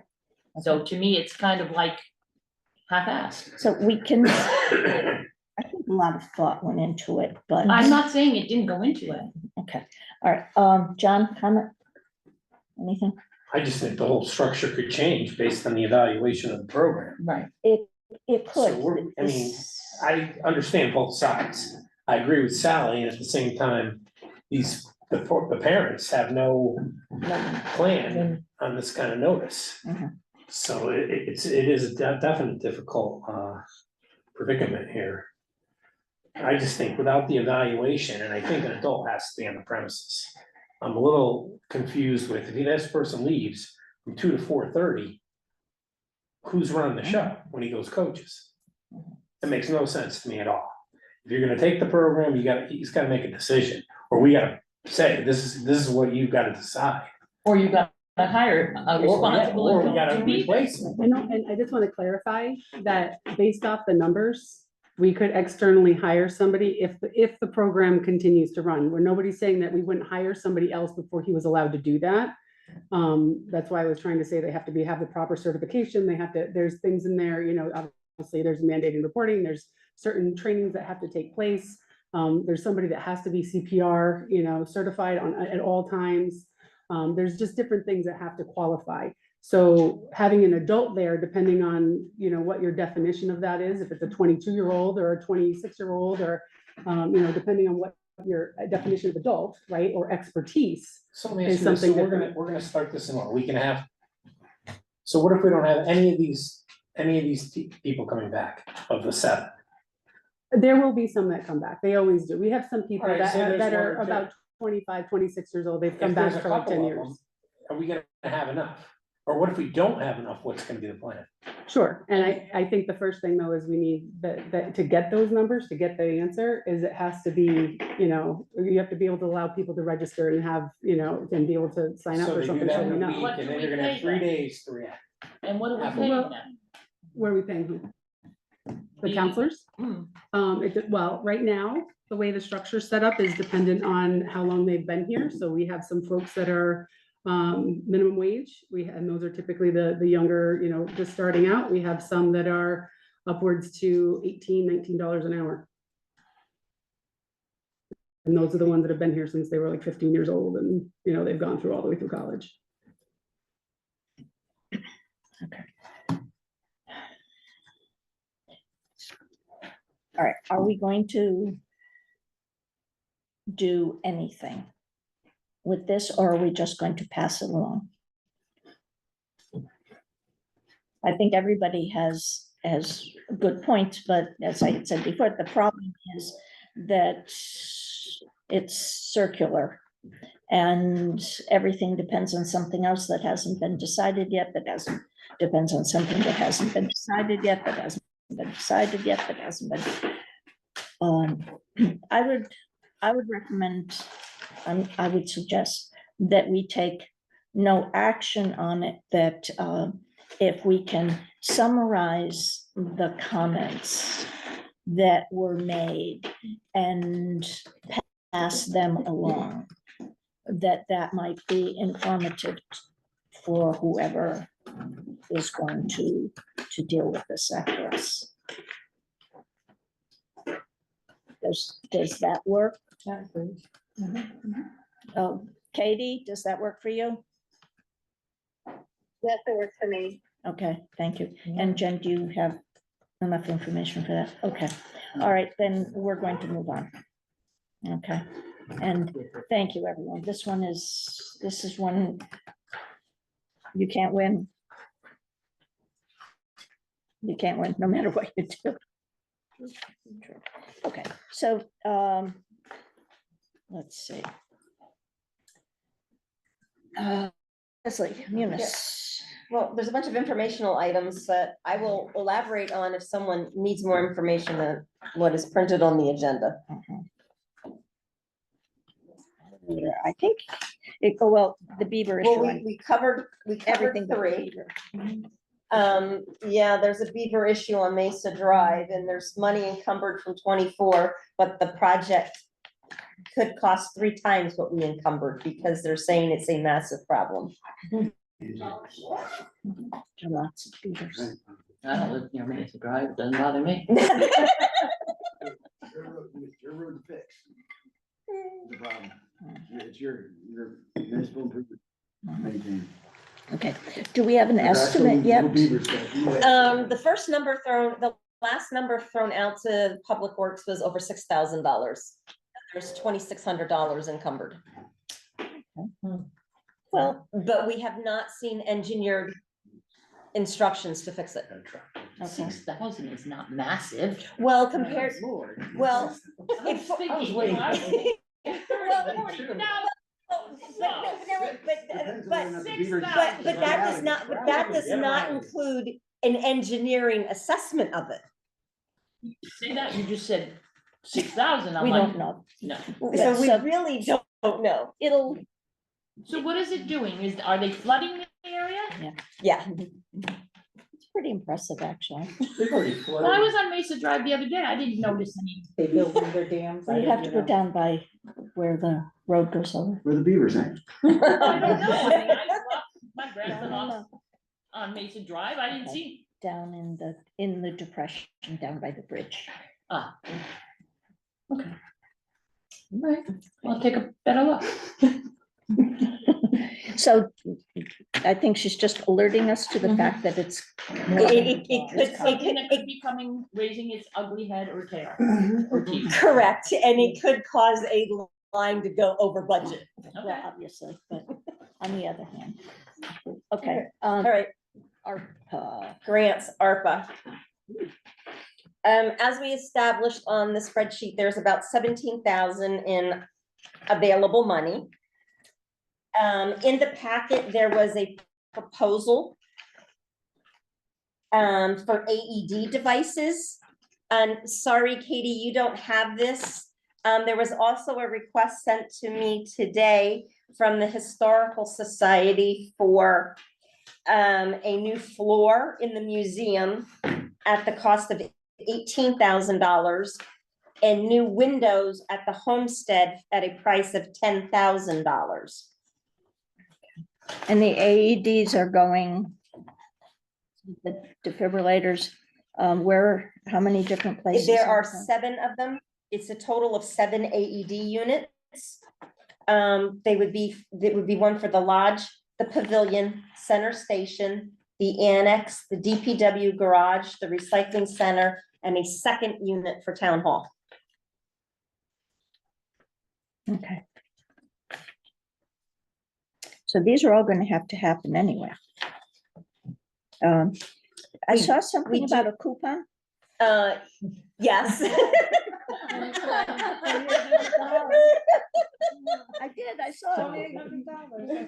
Yes, there is a coupon that we can take $400 off each unit. Oh, each unit? Yes, Oh, at the wow. moment, through the American AED. Is Okay, there an installation date? all right. So thing from Stryker for the Bethany Fire Department that happens to be for the same thing is really the same thing? It's the It quote. is, but it's more expensive. Yeah, Doesn't that's have one of the coupon. quotes. Okay, oh, so this is a quote. It's a Doesn't have quote. Yeah, there's a coupon, whole bunch of, Don did his due diligence for me. He obtained 3 or 4 quotes on it. He actually had, there's actually 4 of them here. Mhm. And when you get a free keychain. I saw that. I like the coupon. You know, I said Better. to him, I said, well, if you need them, I need 3 quotes, because it's gonna be more than $5,000, probably more than $10,000. I said, and if it's 20, we're going out to bid. He goes, I'm gonna find a way to keep it under 20. And he did his due diligence for us. He did come up with a bunch of price quotes. Now, we do have Linda Wooster in attendance tonight, if she would like to elaborate on the Historical Society needs before we, you know, since the floor is open to discuss the 3 projects. Linda? Well, and I apologize for the last minute request, but as you know, trying to get bids is not easy, and making appointments and having them not show up or whatever is difficult. We have done our due diligence, to use the term, as far as getting estimates. And it's funny, because I was just making notes, our quiet little historical society is quickly becoming a rather intrinsic part of Bethany's community and culture. We're doing programs with the schools. We have the 2nd graders come every year. We have, they've requested curriculum guides from us. We do 2 or 3 programs with them during the summer with their special needs students. We have senior citizens coming. We have, in the past 3 years, we've increased our programs from 4 to 16, which for us is a tremendous increase. And for example, our cemetery tour, our Halloween cemetery tours, started out with 20, 30 people. They're now up to 85, 86 people, and really moving toward 100. The word is out. Our open houses went from maybe 20 people, open house at either the Russell Homestead or the museum, and there are now over 150 people coming, with the addition of hay rides and interactive children's activities, to use the word activity 2 times in a row. Our budget is basically for recycling cans and bottles. So we get our basic operating budget from that venue, which is not as easy as it appears to the normal eye. It does take quite a bit of work. The town has been very, very good to us with the ARPA funds, granting us money to do some capital projects. And we figured we'd give it a go and try and get a 26-year-old carpet that was originally purchased with the least amount of money possible, and is water stained and ripped. I did include some pictures in the proposal, and it really doesn't do it justice. It's sort of embarrassing, but we can strategically place chairs over some of the discoloration and rips. We're very creative, we're very frugal, so that we make do with what we have. We really do get the most for our money. We work very, very hard for it. And groups are now coming to us to request our services. Land Trust requested Will Britton do a historical tour last weekend. We've got Catherine Oshwick, teaching special needs, how to make paper and use quills during the summer. We're branching out to learn how to can tomatoes and make salsa program, which filled up so fast we couldn't believe it. So we're doing that from a historical perspective. And so we're a very quiet entity there, hopefully non-controversial. And we're just making a request for new flooring. These requests were meant to be separate because just from our experience, when you complete a project, sometimes there is money remaining, which comes back to the ARPA funds, if I'm not mistaken. Yep. So we were trying to get in on the top level. And if there were any, don't laugh at me, Leslie, I worked real hard at this. I'm not laughing at you, not at all. So that we can hopefully get a new flooring. And part of the cost is, quite frankly, $2,500 for moving our file cabinets and our display cabinets. We have a tremendous number of them, and so that is built into the price. So if going over a certain amount is an issue, I'll get the furniture moved one way or the other. Oh my God. I love that. If you could see approving the request for flooring. So that's my pitch. The 10 windows in the Russell Homestead, which is where we're holding more and more programs for the community school kids. And I don't know if anybody has had a second grader in the past year or two, but Ooh, you caught me. let me tell you, we keep those kids hopping. Ooh. The old girls keep those kids hopping every 15 minutes.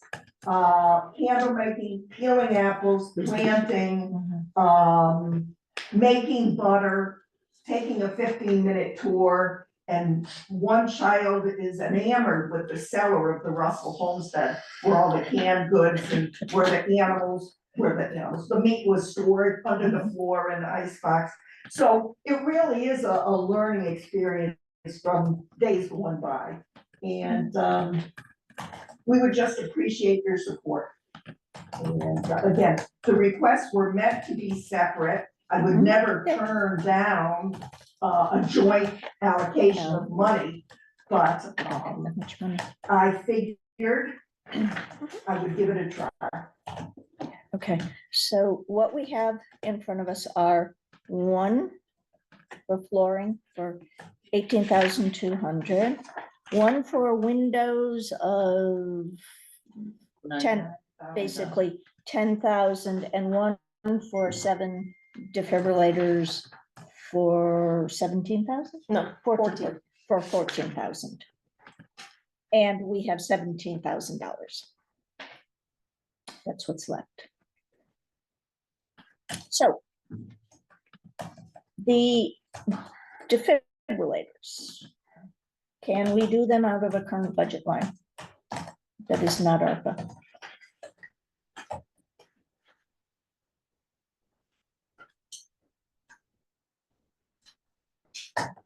Probably not. But I could look at the rules, and it's possible that they would fall under LoCIP grant eligibility. Okay. I assume time is of the essence for the coupons. Correct. And what is our time frame for the coupons? We do not know. Don's reaction was, it could be here today, gone tomorrow. Okay. Because when I went on to look, there was a back to school special of 200 per unit. Oh, But yet the 400 still showed up when I put them in the cart. So I don't know. And this is just Okay. dated Monday, so. Yeah. The fifth, All right, sorry. so what I'm saying is there is no other way than ARPA to help the Historical Society at this point in time. No, that not the $10,000, no, Doesn't it have to go before, no, Town meeting? none of them are of that. but isn't like Historical Society, isn't that like really one entity that's going to be over 20,000? Only if we give them both. They're two separate requests. She was very clear, they're two separate requests. So we're back to like generator electric plant panels. We're gonna kind of slide it in this way, slide it that way, and it comes into over 20,000, but No, we're not going to have. Are you no, talking because previous- even just the laminate flooring exceeds the amount we have available. So we can't give them both, we cannot do both. I would suggest that basically with what we have left, we either have to choose an alternative way to fund the defibrillators, because they obviously have to happen. And there are probably multiple ways to do that out of our existing budget, including from the contingency line, if that's what it takes. But that there is no alternative at this point to ARPA for assisting the Historical Society with their. One important thing I forgot was, there was a $10,000 line item in the budget when it looked like recycling was going to go away. Right, And it was a one-time stipulation to make up for our budget allotment. We have no intent on requesting that $10,000, much to my old Yankee stringency. We have no intention of requesting that $10,000. So Well, you have your cans and bottles. we do have our, which have quite frankly gone down, even though the price of 10 cents Oh, is now per can and bottle. People are returning their own cans and bottles for a dime. So our income has. Hello. And if you ever visit these recycling centers that Oh my take God. massive, you would not believe the lines out the How door. many dimes I've lost? I know, and yeah, like at Costco, the people. so is that 10,000 still in the budget? Yes, it is. That line item is in there, but its sole purpose was to replace income lost with the, Canned models, Mhm. with closing of cans. the recycling. Yes, Mhm. closing of recycling. And since that didn't happen. It didn't.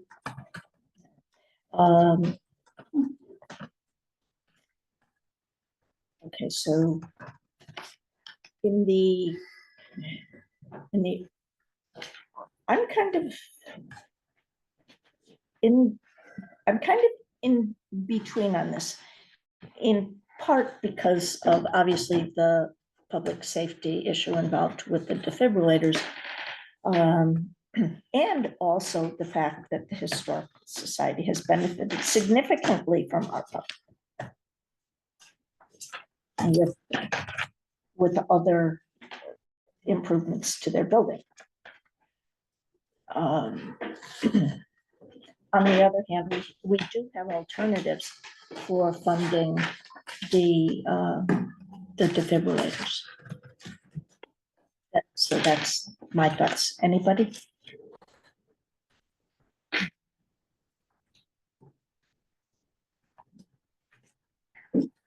So you're saying, if I understand you correctly, that we would use the ARPA funds toward the historical Society towards their floor. and come up with the rest of the money from contingency or whatever? No, Oh. not for that. For the defibrillators. The ARPA is the defib. No, the ARPA is the floor for the Historical Society, and we find in our operating budget funds for the defibrillators.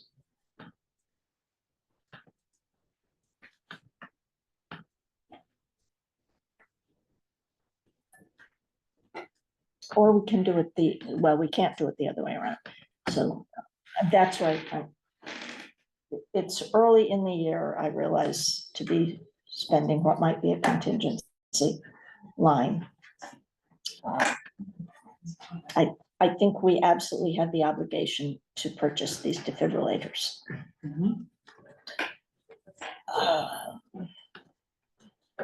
They are ARPA eligible. We have, on the other hand, this is our last opportunity to benefit other public agencies with the ARPA funds.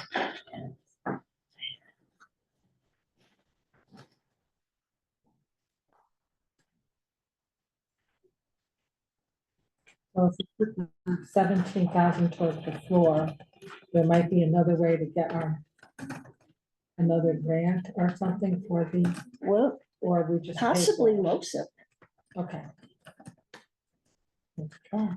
which would not, we're gonna get the money up front, right, for the LoSiP? Yeah, so. And what if LoSiP says no? Then we've spent the ARPA money and we don't have the funds. Right. For the That's what I other. said, it's a decision. Do we fund that from the defibrillators from some other line item in our budget? And give the ARPA funds to the Historical Society, or do we use, basically, either way, it's gonna all be gone. Or do we buy the defibrillators with the ARPA money and have nothing to help the Historical Society with? Just, it's really a simple, this relatively simple decision. Just, what is your preference? What do you think our chances are with LoSiP? With the new rules for LoSiP, you must submit your capital plan to the state.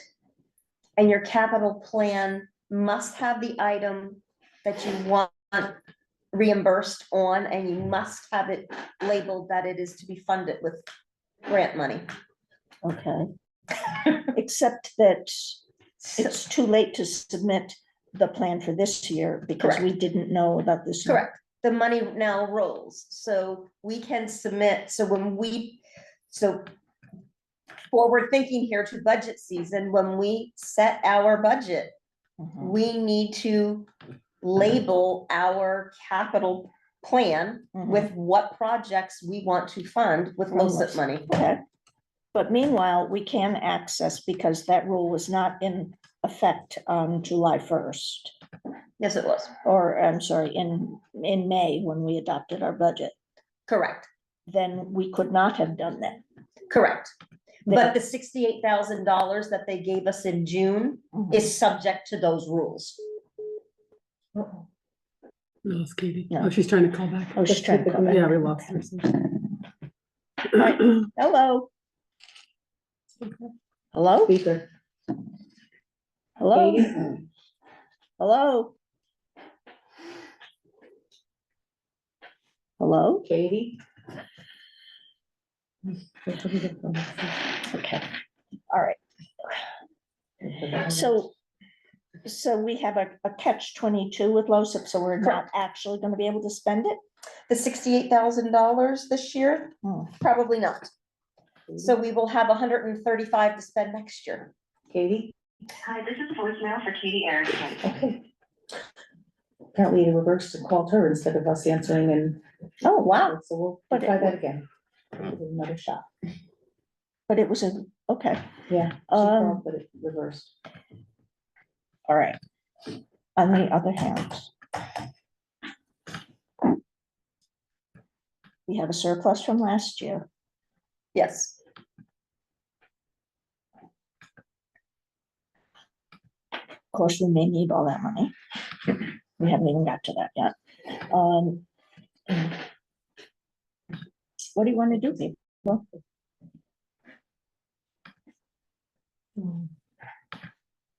Hi, this is voicemail. I don't think she realizes she got disconnected. So, well, then just wait for her to call us back. Yeah.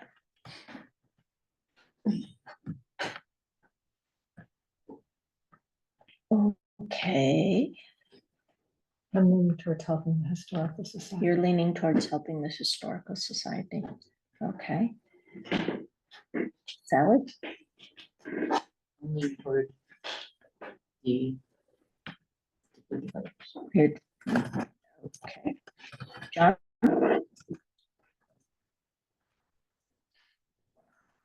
Where do we stand with the defibrillators? We're Is it gonna- just the request and that's it? We have to buy them anyway.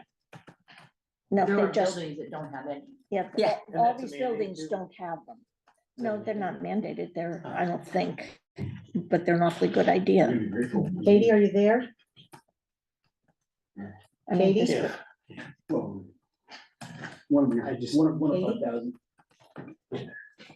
And I just know when I was teaching, we ended up getting them and it was, I think it was almost because we had to, because there were, because of the building, I don't know whether it's because there were kids in it, I don't Right. remember why, but But there is one in this building, there's one in There this is one in building. this building at And the I'm, moment. there's, in the school, they have them. yes.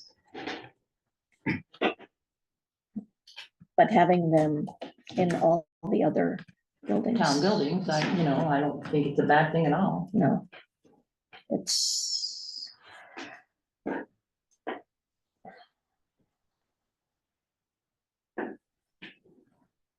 John? Which way? Well, if we did one with one and then the other one with contingency, Mhm. he would do them all, both. Hi, this is Yes, voicemail. we can do them both, So then that's the route I'd go. okay? There you So go. you are essentially agreeing with Martha that we would do the ARPA and award it to the Historical Society for the floor.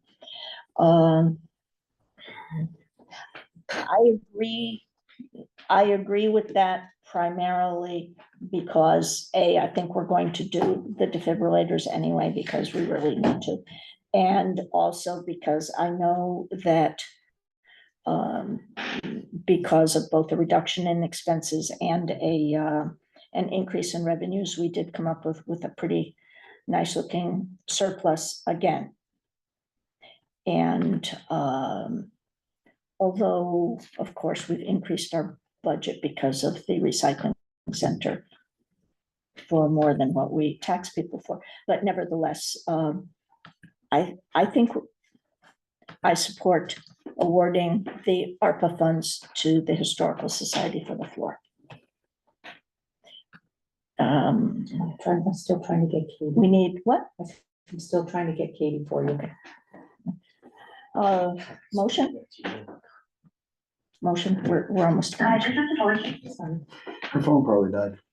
Yeah, It's that's, possible. She lost connection. Or she they're lost making connection. s'mores, lots of possibilities. Oh my God. Okay, no, wait, okay, I just, Looking it up. I have looked up Is that most? the allowable projects under the new LoCIP grant. Mhm.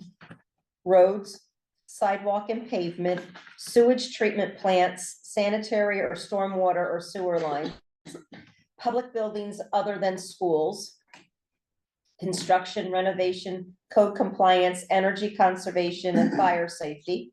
code compliance, fire safety, public health, did it include public health? It says public buildings other than schools, construction, renovation, code compliance, energy conservation, and fire safety. So if public buildings need to have Code these, Okay, compliance. well, let me, The that'd list. be a code compliance issue. there's still more. Dams, bridges, flood control, water treatment or filtration facilities, solid waste facilities, public parks, capital improvement plans, emergency communication systems, building security systems, including schools, public housing, veterans memorials, thermal imaging systems, bulky waste landfill projects, conservation and development plans, auto external defibrillators, the acquisition of them, flood floodplain management and hazardous mitigation Okay. activities. So there we go. Yes, the AEDs are under LoCIP. LoCIP. Okay, so therefore we can do both and not spending any of our money That's part, it falls under LoCIP. It's a capital improvement plan in the, in the new grant proposal. and it specifically calls out defibrillators. It does. I heard the bands, I think, part of the Beavers. Yeah, well, we get to do that by LoCIP too. Because they build dams and they cause flooding, and I mean, I mean. I don't know. I'm just saying, I'm just. I'm not sure. All right, then Hazardous tree removal is also on the LoCIP plan. good, because that way we Well, the could. Beavers are already doing that. Just a little bit. They're not taking the really big ones, you know? Well, maybe they don't taste well, maybe we need to Yeah. do something. We have to point them in the right direction. Okay, could I, have a motion? I move that we use the remaining ARP funds for the Historical Society floor and LoCIP funds for the purchase of 7 AEDs. Defibrillators, Defibrillators. you like that? And a second with Mark. Those in favor? I'm sorry we couldn't help with the windows. But you won't have to cover the messes. Shouldn't come to an open house, we were very creative. Very, but thank you. I have been. Katie totally lost service. Yes, I just got it. Oh, okay. Well, that explains it. All right, let's see, where are we next? Is this the proposed grant committee Next, or is it me? well, I say that we skip over all the informational items under grants, Okay. because it's just information, and we move to the chairman's report, I agree. All right. which says, Sharon, that means you're up with the grant. Okay, with the grant? With the grant That's what you committee. said it was. For Amity? Mhm. I said it was the 27th. Oh, no, I maybe didn't, it I was wrong. It is next week on Monday. Oh, okay. Because when I looked at their calendar, there was no meeting last night. And I looked, and the Board of Ed was meeting on the 27th. The Finance Committee will be meeting next Monday. Okay.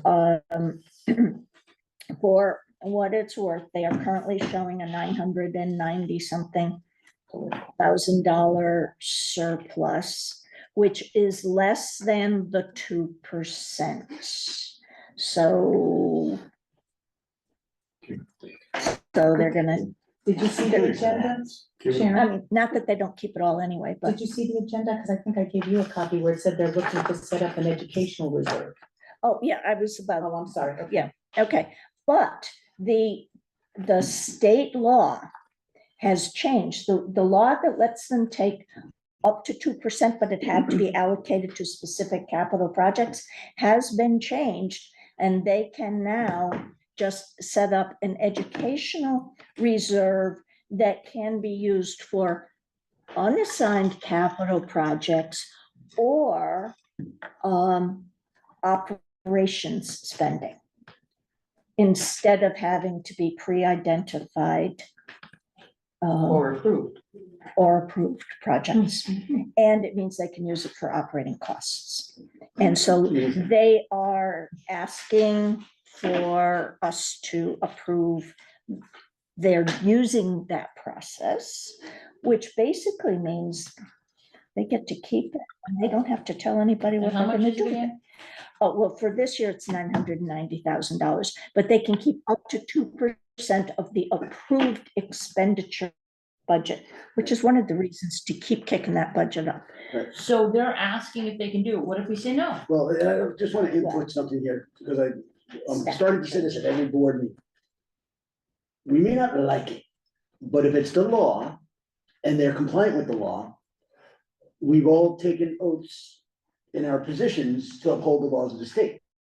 So you can express your frustration, you can express your concerns, But if it's the law and they're following the law, your acknowledgement or your assent is really not necessary. Right?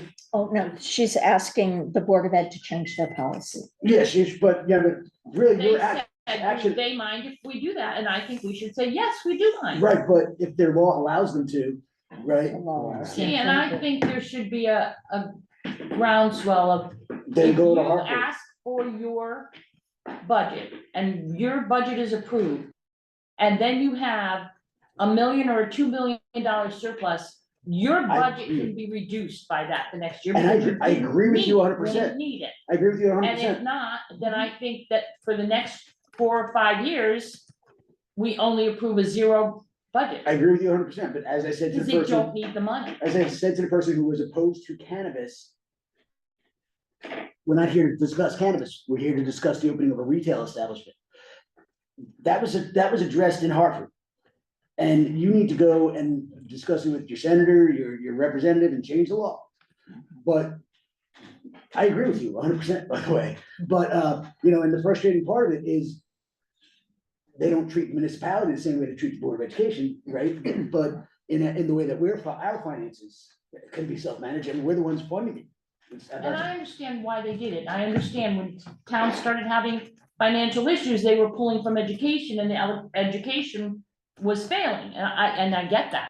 But again, they shouldn't be able to Right. rape the town like they do. Right, so I would say you could express your frustration, but if you vote against it, you're kind of voting against the law. So that's your, right?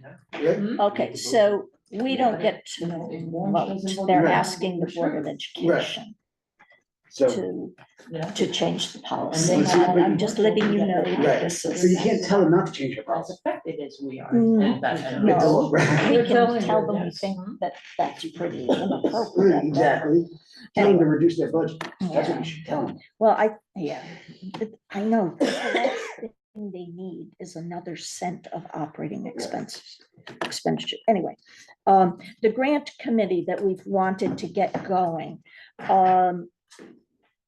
So originally I had said that I would reach out, only then we were doing another one of these goes around, comes around. And Jen did an awesome job.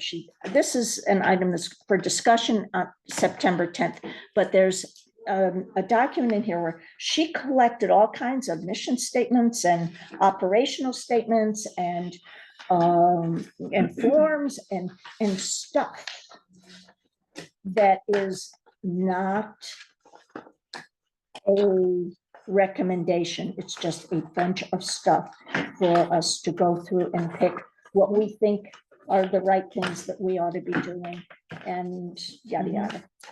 How did I do, especially with the yada? I like the idea. That sums it up. I like it.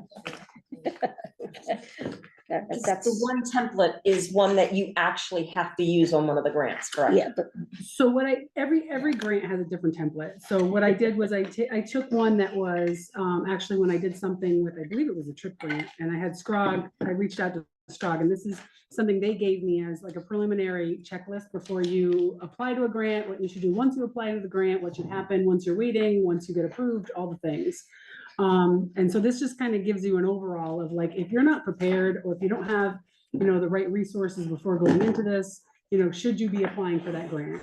And if you apply for that grant, understand that these are all the parameters that might be coming along, once you start the process. So by no means is this something that we have to use. I was just giving it as an example of like something that we should create that works for Bethany to check off all the boxes before we decide to do something.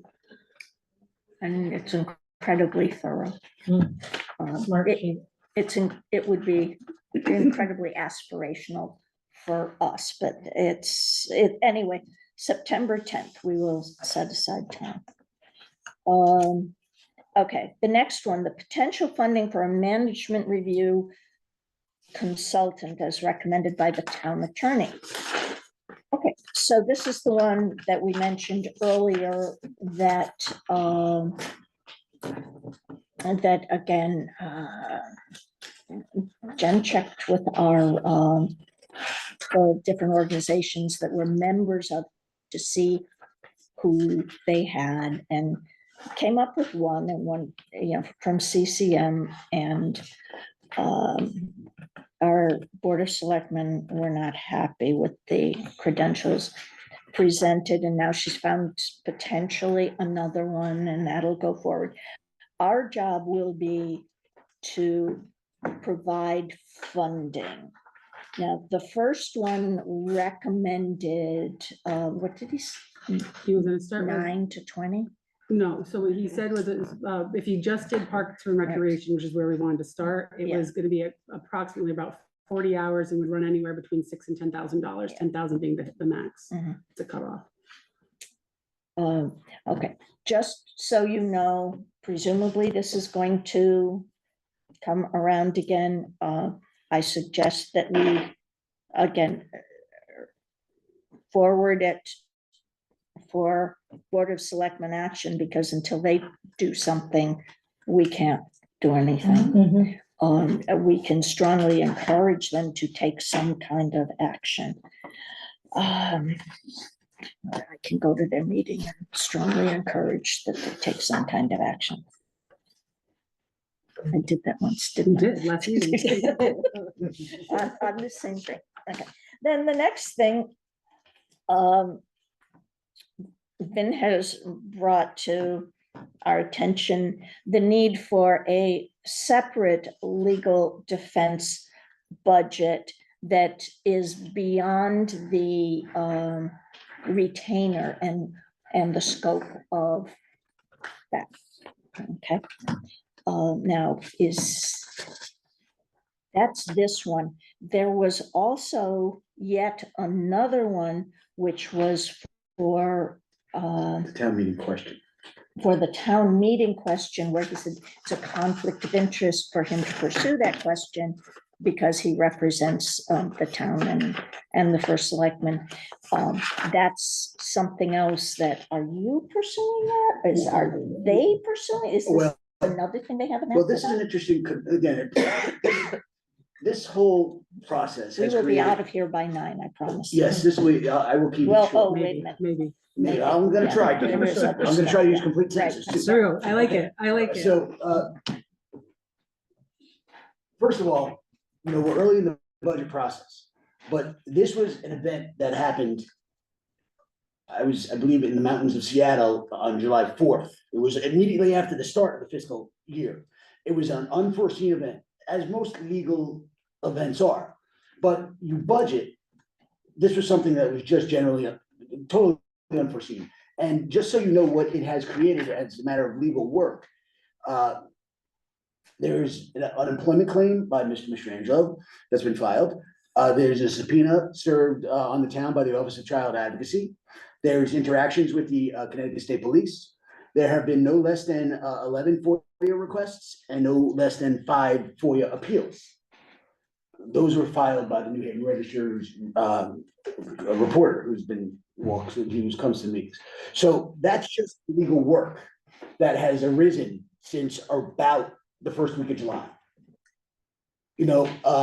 Definitely something that we could not have forecasted as part of the budget process. So I said,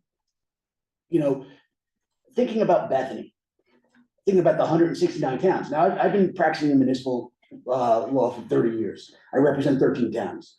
I represent the town of Greenwich, town of Bethany. The same issues you're wrestling with, even though you say Greenwich, Bethany. In other words, you're throwing away garbage, you're repaving roads, the issues from a legal perspective, what it takes from the lawyer to put in, I'm still charging the same thing, right? Because I'm reviewing the contract. If there's an affordable housing application that's filed in this town, or if it's filed in another town, it's cost the same to defend. So Bethany's size as a community doesn't affect that legal expense, is the point. When you're presented with an event like this, you just don't know what legal issues are going to arise at. And so I thought it was important to bring this to you early in the process.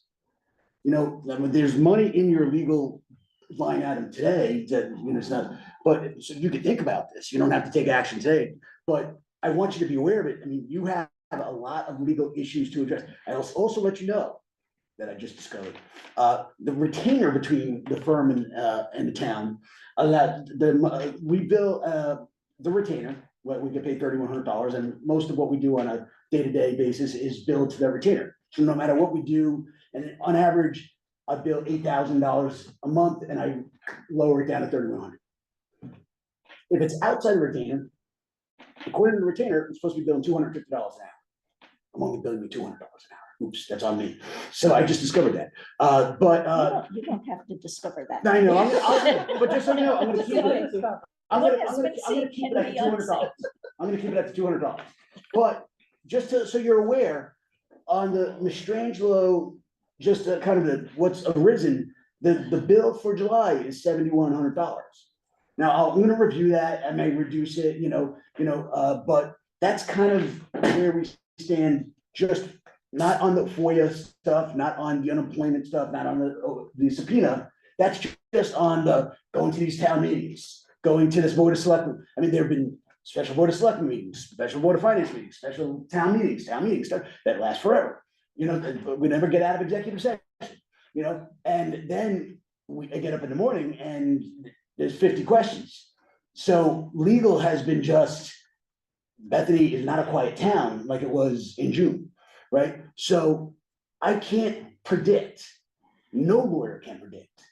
And so I'm always accepting of the criticism because it comes from people who don't understand. And I get that.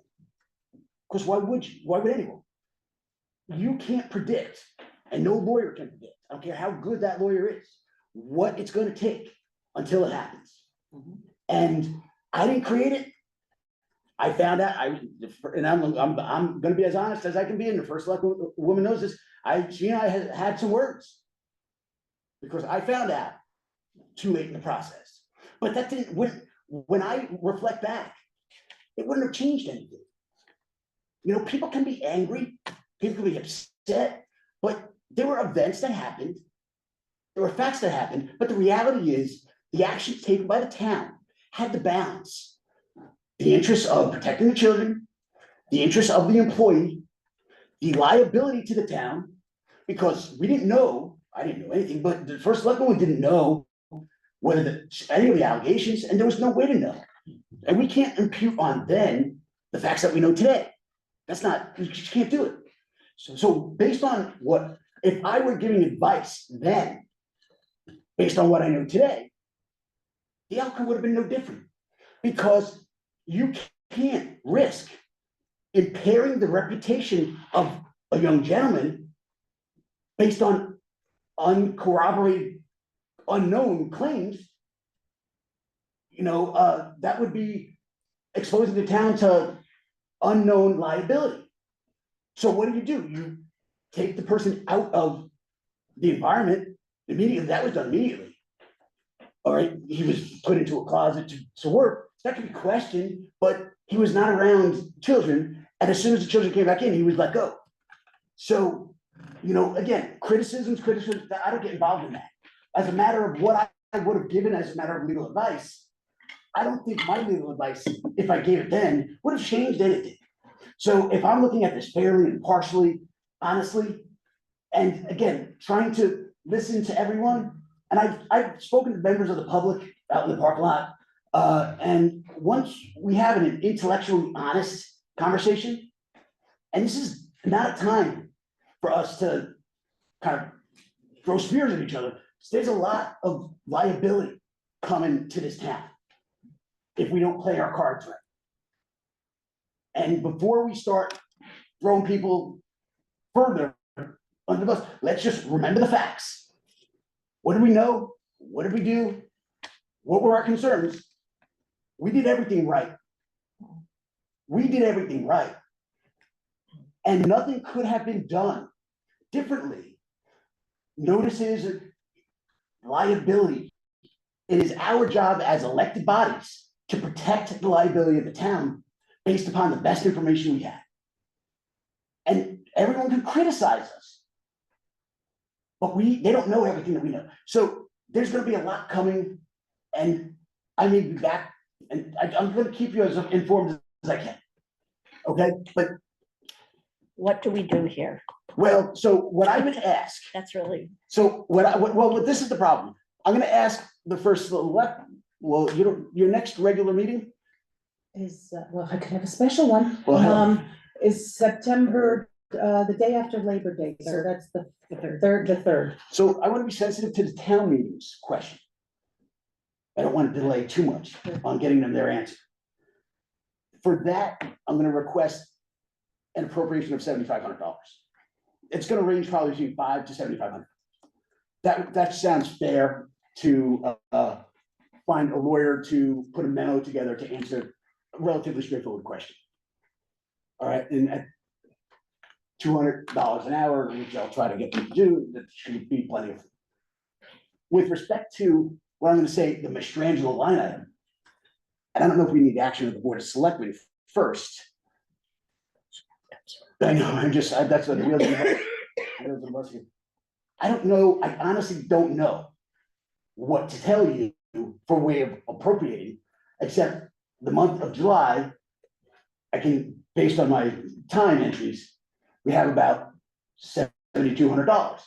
That's not gonna carry forward every month consistently. Some months gonna be 0, some months gonna be 10,000, some months gonna be 2,000. So, if you wanna, for the sake of a number, 7 times 10 is 70, right? No, 70 times 10 is 700. Oh, 7, oh, God, God, that sounds so expensive. You see, this is why I don't like, that's why I don't know how aggressive the New Haven Register report is gonna be. I'm getting FOIA requests every day, and as soon as I don't respond, I get a FOIA complaint. Filed with FOIC. So, which isn't separate, it's outside the ring, so it's not very nice, so, and we're trying to do everything that we can do to be responsive.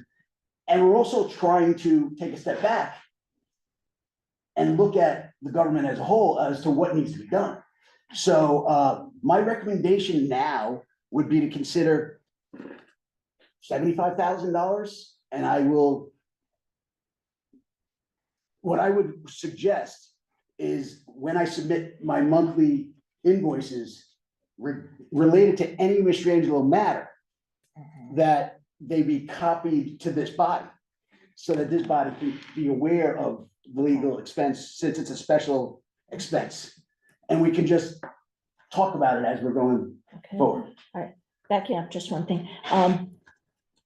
7,500 times 10 is 75,000, not 700. But he said 70.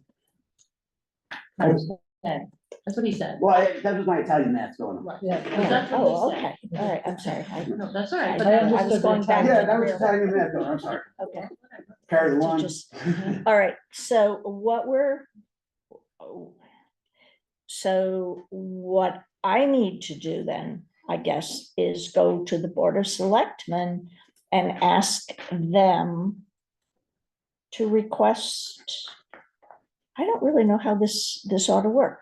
First, a $7,500 for the special counsel for the singular question that you're not you have to disqualify yourself for.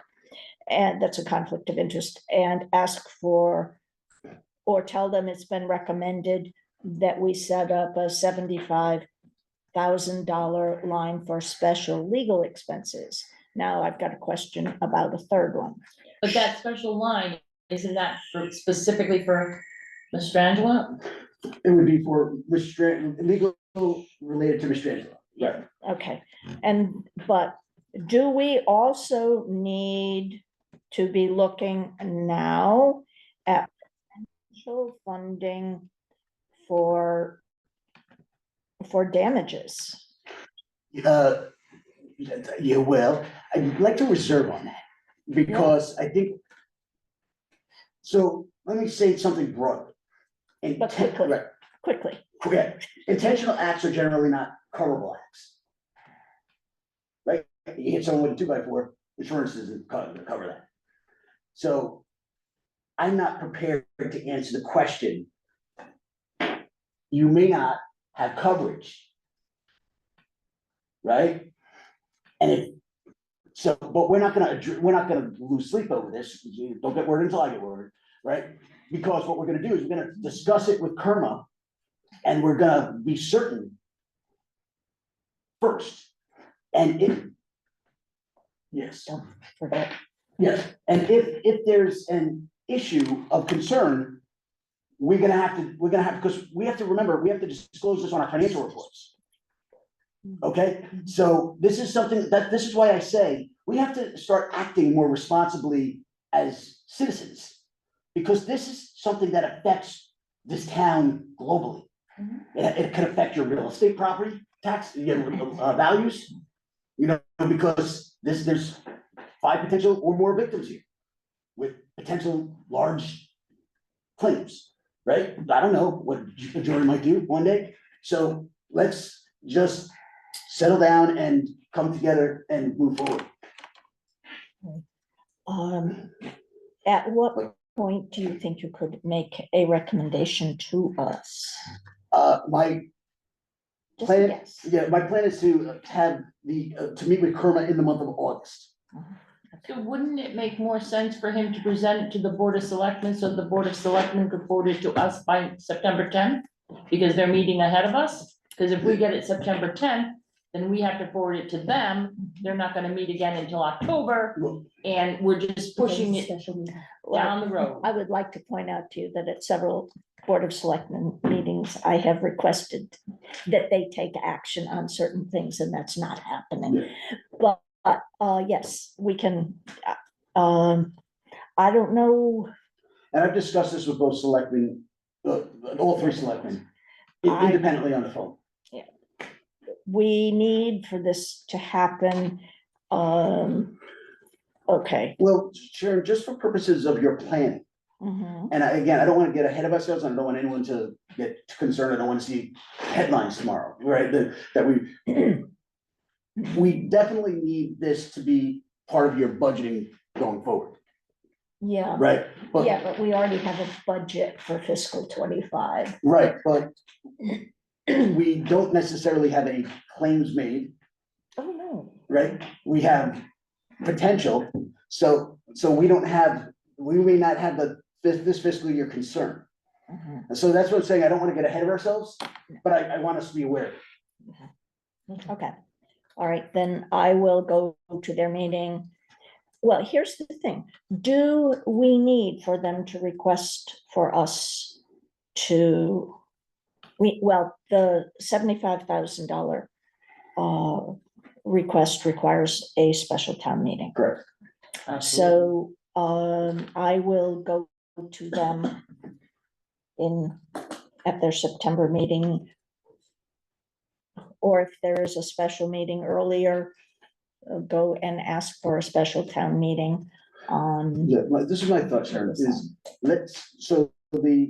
answering the question of the special town meeting doesn't require action of the special town meeting because it's $7,500.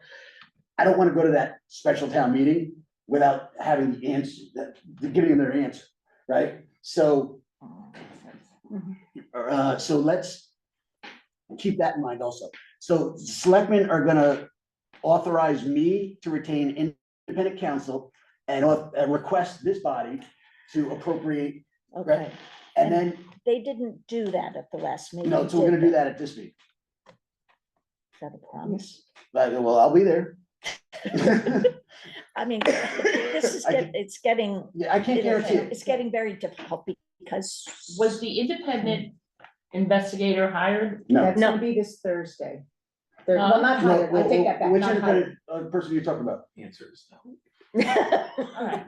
No, that was supposed to be, the 31st was supposed to be conversation about that, and I don't think that happened. I was not here because I've recused myself from that process, but, nothing happened at that meeting. Yeah.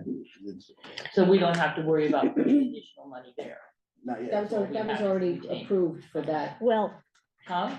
Wasn't there 75,000 that was yes. already approved for but that? what How Sally much is was saying, that we don't need to put no, it in. no. 30,000. No. $30,000.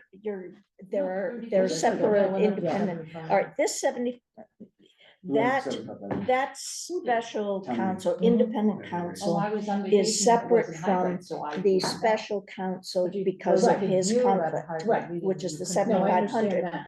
And this I other asked 75,000 them, is and for they said no, additional because legal it was- Yes, no, expenses. I'm getting all that, but I think she Well, you felt that can, the yeah, 'cause I independent knew it, person. I- The town meeting approved. License on. On 7,500. But the other You know, one yeah, is the and I had said, well, consultant. you know, Yeah, you no, I'm following all that, but I Yeah, think but- she missed that Yeah. meeting because I she didn't know. So we didn't get to do it. Yeah, very complicated process. Not really, though. I will go to their meeting and plead for action. Oh, you're saying, You'll be there too. yes, I will. And- Yes, Is that Thursday? I'm sorry? There's a meeting on Thursday? That's their special meeting. Well, that was one of my things when I come under my thing, so Oh, let me know okay. when you're ready. All right, it's your turn. Okay, we're waiting on Russell Road, we're waiting on Solar, we're waiting on Simpson. That seems to be the pattern, but hopefully before I die, that will all come to closure. Hopefully some conclusion that, probably sooner than later. Special Board of Selectmen meeting on Thursday, with just, Bob and Gina, that's at 7:30, that will be in the commission room. That is for them to discuss the scope of work and how they're going to advertise and retain the independent, council investigator person, yeah, Okay. to do the review, My grandson. of that. So, Mhm. so yeah, so that's what you were referring to, is hopefully we'll get something accomplished on Thursday when they meet again. Okay. So, And is that hybrid? that is hybrid. It will be, they will have public comment, which will pertain only to the item of the scope of work. People can only comment on their input of scope of work and the advertising of the, how they're gonna do it. Okay. To retain that person, so that it does not go on to any other diatribes and ransom raids. It'll be totally focused. Okay, So, and that's pretty much, I tried to keep it as short as possible. thank you. Okay, the next, the control and sustainability issues,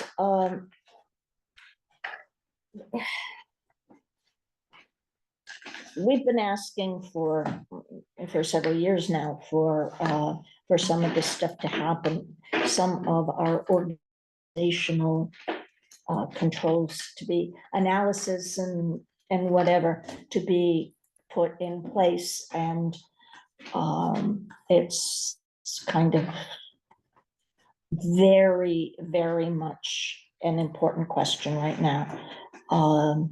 And the lack of organizational depth is huge, because so many of the questions that every townspeople have, people who work in the town hall, attorneys, reporters, that everybody has, they all go through Jen's desk.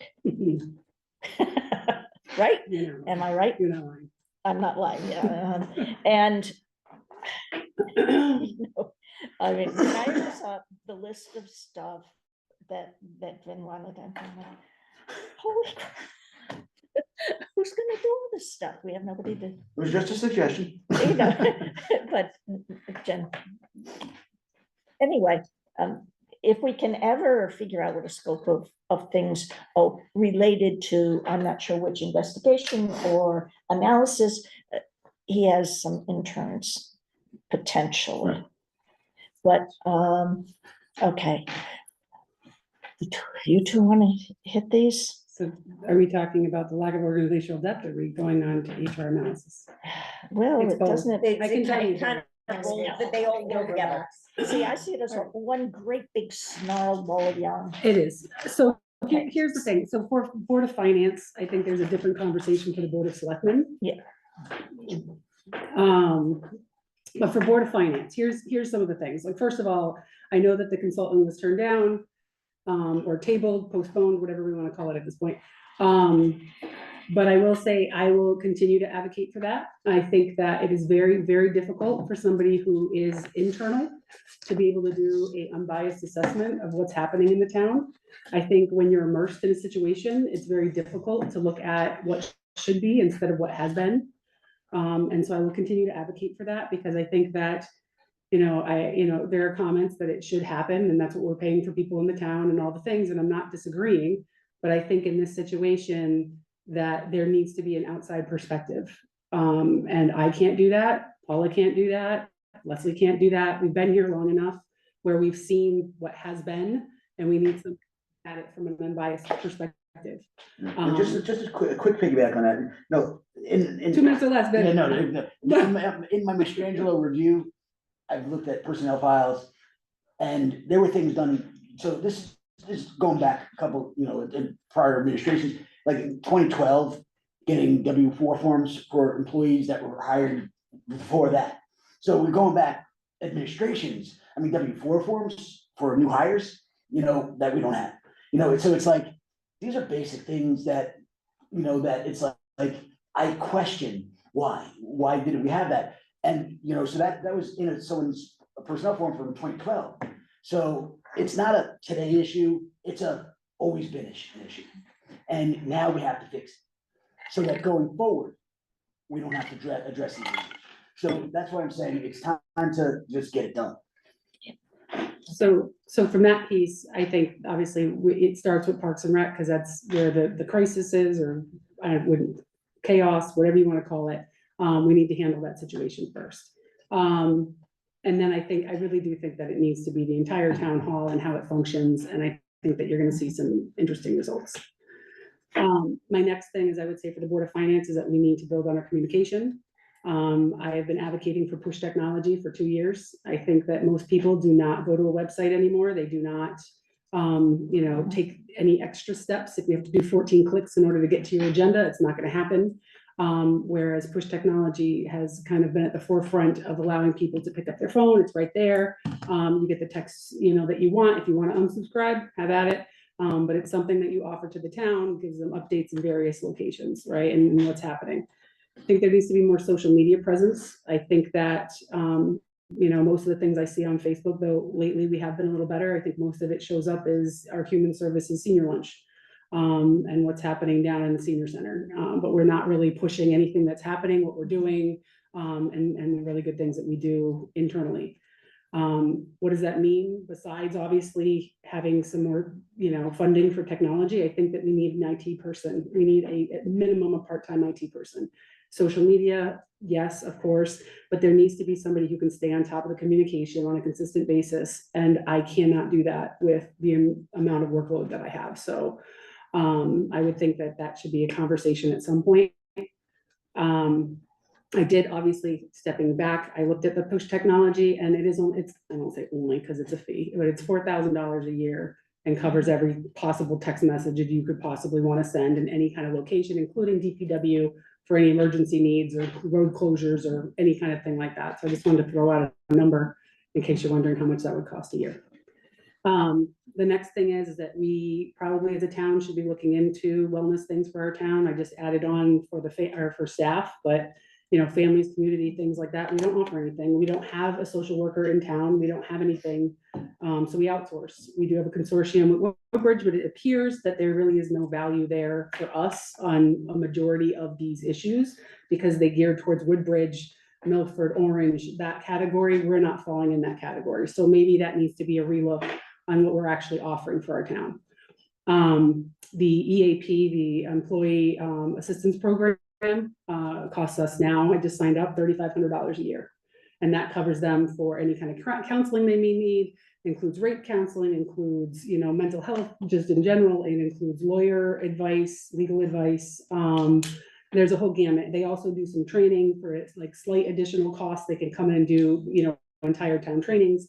There's other things they can do there. I think there's a big value there to continue past this year. I will continue to look to see what that value is. Right now, I looked at it from a mental health / legal advice piece, so that they had something, but I think that there's more value there as I look into it. I also want to advocate for some sort of training expense line in like an HR department, because we need money to be able to train and educate people. I can't keep finding free stuff. Right now, we're doing everything through Kerma because it's a free plan, but I don't think that necessarily that's most user-friendly. I don't think it's necessarily giving the exact information that we need to give as a municipality. So I would like to be able to look into that, but it's gonna cost money. That also includes some of the OSHA compliance and things like that. And then I would also advocate, obviously for myself, but, continuing education from an HR perspective. I went and I got my own HR degree, I got a PHR. It didn't cost the town anything but a book and to pay for the test. I did everything else on my own. But I think that going forward, there is more advanced classes that allow for more labor law type things. I'm not a labor law lawyer. I'm not ever going to be, but some of these things with FOIA requests and just workers' comp and unemployment and things around there that we do have it. It's not something that we haven't had. It just hasn't come to light like it has recently. And I think there needs to be more education in particular around that arena for now, but also looking at how to maintain internal personnel. And that's what I have for now. Thank you.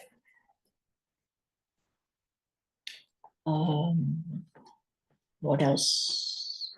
Do we have any other business?